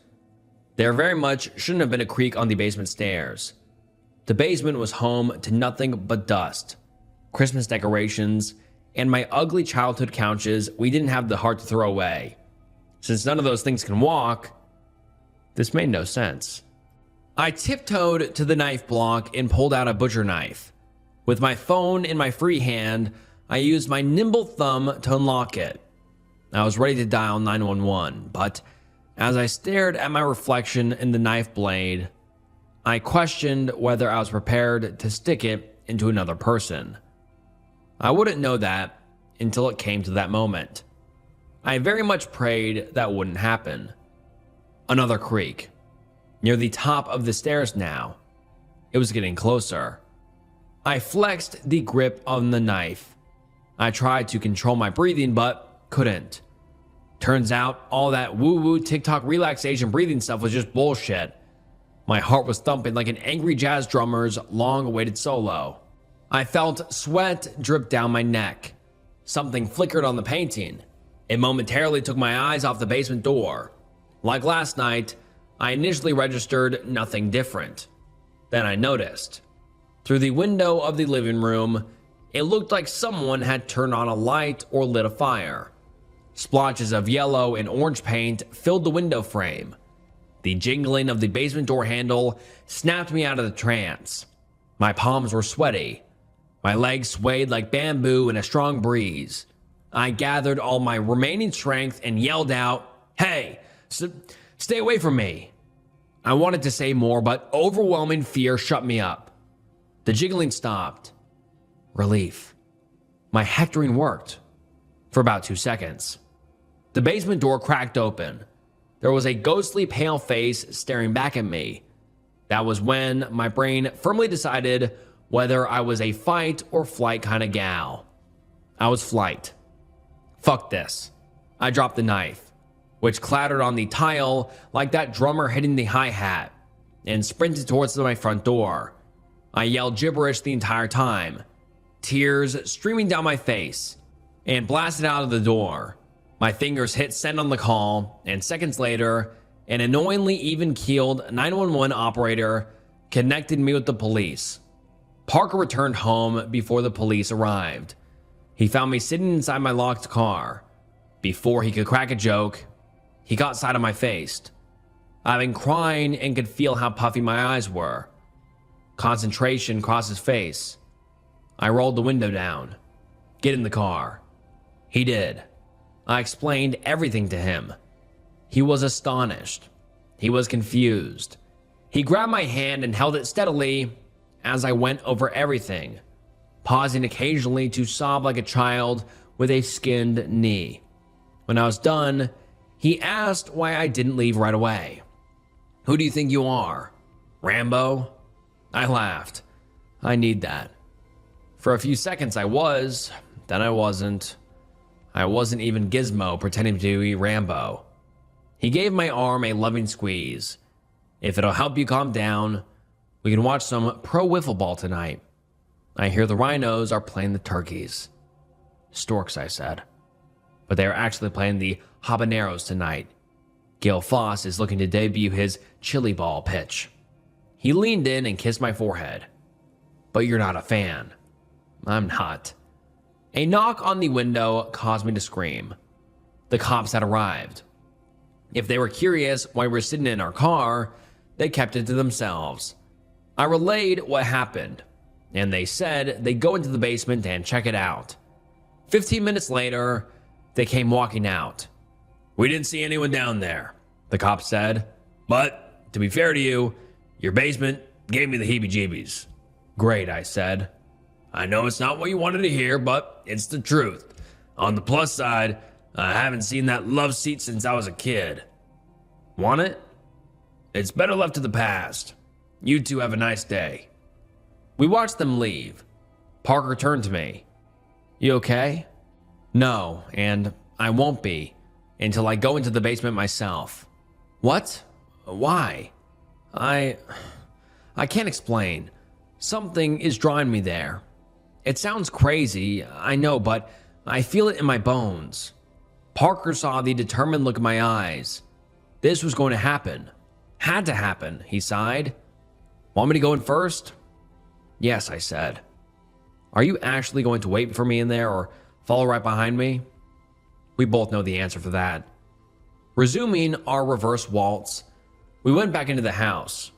Once in the kitchen, we stopped near the painting. Parker looked over and agreed that there were changes. We turned our attention to the closed basement door. Parker put his hand on the handle. We don't have to go down there, Bonnie, he said. The cops didn't find anyone. Alive. If there's a ghost in this house, I need to know. If we know, we can remove it. How? I'm still working on that part, I said. But I need to know for certain. I won't feel safe otherwise. I'm inclined to just say yes and move on. Something altered the painting already. Who the hell did that? One issue at a time, I said. He knew he couldn't talk his way out of this. He knew I needed this. And he loved me enough to see it through to the end. Even though he was petrified too, the skin on his arm had goosebumps as soon as we walked into the kitchen. It felt like Braille to me now. And the only thing it said was, let's not do this. But that feeling in my brain, the one drawing me down there, wouldn't leave. It was stronger now that we were in the home. Something was loose in my house. I knew it in my heart.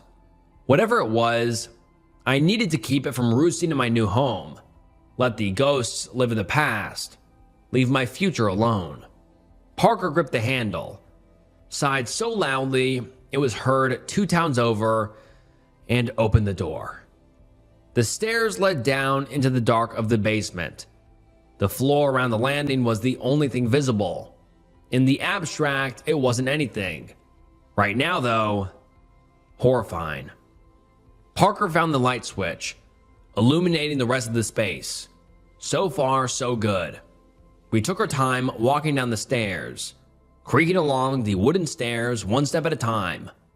Maybe it'd have the same effect on the ghost that heard creaking steps did on me. Perhaps the phantom was hiding, holding a ghost knife and deciding if it was going to play Ghost Rambo or just fearfully disappear to the walls. The houses, the painting had a basement too, I whispered. When I was a kid, I hated going down there.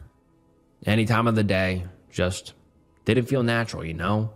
Are you trying to get me to stop doing this? Sorry, I'm rambling, I said. I kept right on rambling though. What bothered me wasn't so much going down there. What scared me was the trip back up. Turning your back on the dark? I used to walk backwards up the stairs. We can try that in a few minutes, Parker whispered back. Any other ghost stories you want to share before we hit the landing? Sorry, I said. It just popped into my mind. I haven't thought about that fear in years. Since we moved away from there, actually. That's not comforting. We got to the bottom and took a look around. Everything looked normal. No surprises, just our old, ugly furniture and friendly Santa decorations smiling and giving us a frozen wave. I thought about turning and heading back up, but I couldn't shake the feeling that I was supposed to be down there. I was also positive Parker would be furious if I went darting up the stairs without him. Leaving him alone in Spook Central might be grounds for divorce. We headed over to the furniture. There was a layer of dust on everything. I smacked the pillow, sending it flying into the air. I coughed and sneezed, instantly regretting my actions. Parker's withering glare told me he wasn't fond of my actions either. Sorry. I didn't see anything out of the ordinary here, do you? No, I said. It looks like it always does. Feeling gone? Can we go upstairs now? Before I could answer, we heard the familiar chime from our security system, followed by the calm, reassuring voice informing us that our front door was open. What the fuck, I said. Shh, Parker responded, his finger to his lips. He pointed up to the ceiling. We cocked our ears and concentrated. For about 20 seconds, there was nothing. Silence. It didn't last. Creak. The floorboards wheezed as someone took slow, deliberate steps above us. You could hear the footfalls as they moved from the front door to the hallway. Trembling, Parker pointed up at the ceiling. You could physically see the floor bow every so slightly from the person's weight. I didn't even think that was possible. What do we even do? I whispered. I don't know, Parker said. Maybe they'll leave? A second later, we were cloaked in total darkness. All the power in the house had gone out.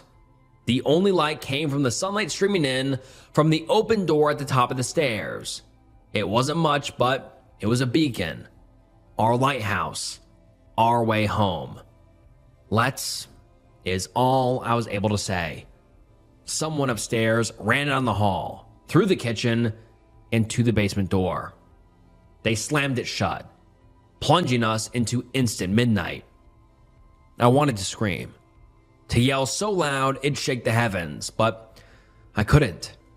My body physically couldn't make that happen. It'd give away our location. I clutched Parker's shirt so hard, I was afraid I'd rip it right off him. If it bothered him, he didn't say. This sucks, Parker mumbled. Understatement of the goddamn century. Ho, ho, ho, Merry Christmas. One of our Santa decorations started going off. I nearly peed myself at Santa's sudden arrival. I imagine it would have been the same response I would have had if I had seen him as a kid. Kris Kringle was soon joined by all of our Christmas decorations going off at once. Dozens of laughing Santas, lights flickering off and on, inflatables rising like zombified plastic bags. The noise was deafening, but strangely festive. The strobing lights in the pitch black caused after images to dance in my rods and cones. I slammed them shut and silently prayed for this all to end. Someone must have heard because, as quickly as they'd come to life, they stopped. We stood in the dark, not breathing, not moving. Neither of us knew what to do. Nothing in my life had prepared me for this. I couldn't shake the idea that whatever was coming would be worse than what we'd already experienced. There was a creaking again and a sudden rushing of blinding sunlight from the top of the stairs. Someone had opened the door. Before we could get a glimpse, the door slammed shut, and something sprinted down the now dark stairs. I pulled Parker back onto the old love seat. We sat on the edge and kept our heads on a swivel, even though the basement was too dark to see our own hands. We weren't alone anymore. As my fingertips grazed the couch, I realized something. These were originally my parents. My parents got them when I was living in the house from the painting. They were a physical connection between the past and the now. Are these what caused my sudden desire to come to the basement? Was I being manipulated by this thing? Could I trust myself at all? That dread feeling I'd had since I brought the painting into our house intensified. I felt it in my bones, deeper even, my aura, my soul. I leaned into Parker's ear and whispered an apology. He didn't vocalize a response, but squeezed my arm. I squeezed back. My body shook, and I couldn't get myself to stop. I wanted to run for the stairs, but that old fear came rushing back. I knew if I ran up those stairs, it'd follow behind me. Something whooshed by us. My hair flowed with it, trailing behind whatever had sprinted past. I nervously dug my fingers into the fabric. We heard the sound of some liquid splattering on the floor across from us. Water? No. Heavier than water. A sound that made my guts twist soon joined the drips and splashes. Someone started whistling a familiar tune. Pop Goes the Weasel. The Christmas decorations flickered on and shut off. In the brief flash of light, we could make out a figure standing across from us. Craig Moffitt. Pop, he screamed as the light strobed. Goes, he screamed again, a foot closer this time. Another foot closer, almost directly in front of us now. The lights flickered again, and his face was right next to mine. A sinister smile as he slowly whispered, "Weasel." I felt something wet and slimy rub against my cheek. Parker stood and surprisingly swung at Ghost Craig. It didn't find the ghoul, and as the darkness returned, his fist only found the arm of the couch. I heard his knuckles crack and him swear in pain. My ears were the only thing working at that moment, though. I sat frozen, tears streaming down my face. The lights in the house came back on, and I screamed. On the wall across from us, where we had heard the water, the painting was hanging. Only, it wasn't the old house. It was the current house. All of the windows and doors were filled with flames. There were two figures on the front lawn, Parker and I. We were both dead. Standing behind our oak tree, watching it all, was Craig Moffitt. "Parker, let's go." I didn't have to tell him twice. We broke for the stairs and took them 3 at a time until we reached the top. I grabbed the handle and shoved my shoulder into the door, expecting it to hold firm. It didn't. Parker and I spilled out into our kitchen floor. I scrambled up and practically yanked Parker into the kitchen. I was about to slam the door when I saw Craig Moffitt standing at the bottom of the stairs. We locked eyes. My mind flew back to my childhood, a memory stored deep in the folds of my brain. I was sitting on our porch reading a book and heard that damn whistling. Craig Moffitt. A Polaroid camera in his hands and a portrait photos of his mind. I was afraid he'd stop and take a picture of me. I was right. Even now I could hear the heavy clunk of the shutter and the whirring of the process photo as it slid out. He shook it, and as the fog of war slowly dissipated on the photo, he smiled. "This way, I won't forget you." I slammed the door shut and urged Parker to grab the keys. He turned the corner to do so when I heard him sharply yelp in surprise, followed by the squeak of his sneakers on the hardwood and his ass hitting the ground. I ran to him expecting to see Craig, but was stunned by the sight of a living man surrounded by 2 yellow hunks outside my front door. Once my brain processed the information, it was clear those men were wearing biohazard suits. It still didn't answer why men in biohazard suits were outside my door, but it cleared up that they were there. The suitless men in the middle, though, had a more than striking resemblance to the ghost I'd just seen in the basement. Only younger, fuller, fleshy. "Sorry to startle you both," the man said, raising his hands in peace. "You contacted us about a painting you found? I'm David Moffitt. Craig was my father." "You've got to be shitting me." "We were supposed to talk on the phone," I said. "Yes, but we were worried things might have progressed too much by then. Tell me, has the door in the painting disappeared yet?" "How did—" David turned to his men. "Call for the extraction team." Turning back to us, he urgently asked, "Where's the painting?" "The basement," I said, "but it looks different now." "What in the hell is going on?" Parker asked. "Different? Would you say violently different?" Our dead bodies on the lawn and the place ablaze, violently different. He nervously turned to where the biohazard suited men had gone. "The experienced extraction team." Parker stood and held my hand. We looked at each other and back at David Moffitt. We both cracked. Small smiles that turned into chuckles that turned into a laughing fit. I read somewhere that mental breaks can start like this. Whatever. I leaned in. "David Moffitt, the son of your childhood painter neighbor, Craig Moffitt, himself a ghost that nearly killed us, is standing in our fucking veranda," Parker said, barely able to get the words out between screeching laughter. "I mean, What the fuck is this life? Seconds later, a team of armed men in hazmat suits carrying unknown machinery rushed in and headed for the basement. We heard one of them scream, and then the sounds of mechanical engines warming up. David nodded toward the front door. We should, go outside. We did. What the hell else were we gonna do? Once we were outside, David pulled out a pack of cigarettes and offered us both. We both declined. David indulged and nodded back at the house. This is the, experienced team. What's going on? I asked. I'm going to level with you. What I'm about to say is pretty weird. I like to say weird to people. Sets the right tone. Sir, on what is easily the weirdest day in not only my and my wife's life, but I'd argue humanity's life, nothing you can say will top what we've already been through, Parker said. I mean, I just discovered my wife watches professional wiffle ball, for God's sake. Not a fan, I mumbled. Dad was a strange man. Lots of demons. When he could keep them at bay, he did great work. But that was never for long. Around the time when you were a kid, he got deep into the occult.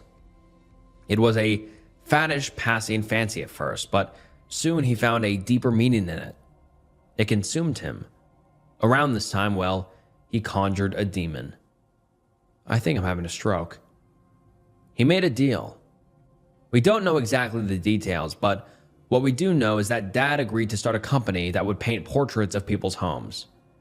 The twist was that the homes he picked would become targets for the demon. Naturally, Parker said, because why not? He'd take a photo of the home and give it to the demon. The demon would curse it and insert it into the canvases of my dad's paintings. These photos would be a connection between the subjects and the art and the demon itself. The pull got stronger when the artwork found its way back to the subjects. Then they'd, well, he trailed off. Meet each other, I said. In a manner of speaking, yes. So many questions bounced around my brain.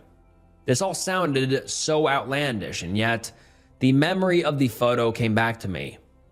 This way, I won't forget you, I said out loud. Confused. Parker looked at me. What? We don't know how many paintings Dad did during this time, but we've recovered 65 in locations from New York to California. The people selected seem to be random, except for you. Why me? My guess? You were neighbors and, well, my dad really didn't like your dad. The feeling was mutual. Just then, the extraction team came rushing out. One was limping. The machines they brought looked broken, but the lights were still on.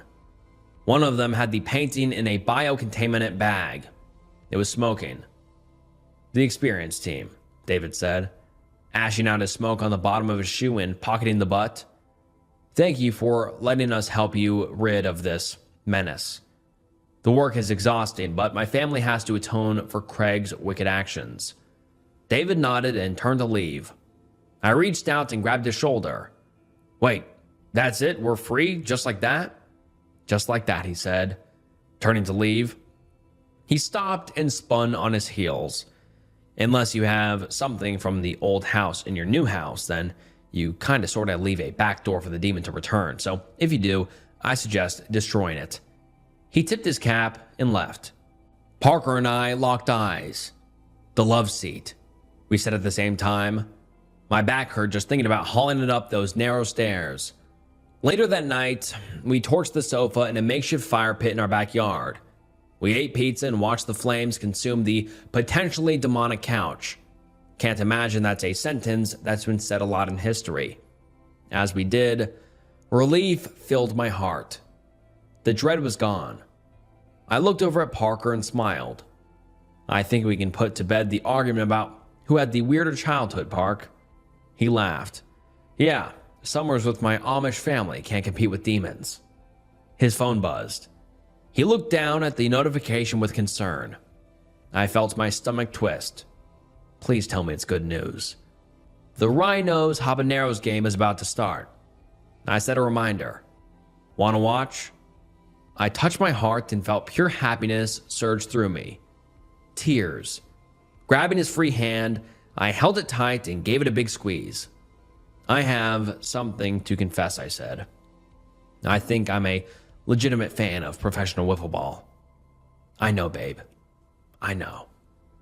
We sat together, letting the crackling of a burning demon couch and the crack of a wiffle ball bat fill the night air. I snuggled into Parker's shoulder. It was warm, inviting, home, and not one haunted by an angry ghost. How did one girl get so lucky?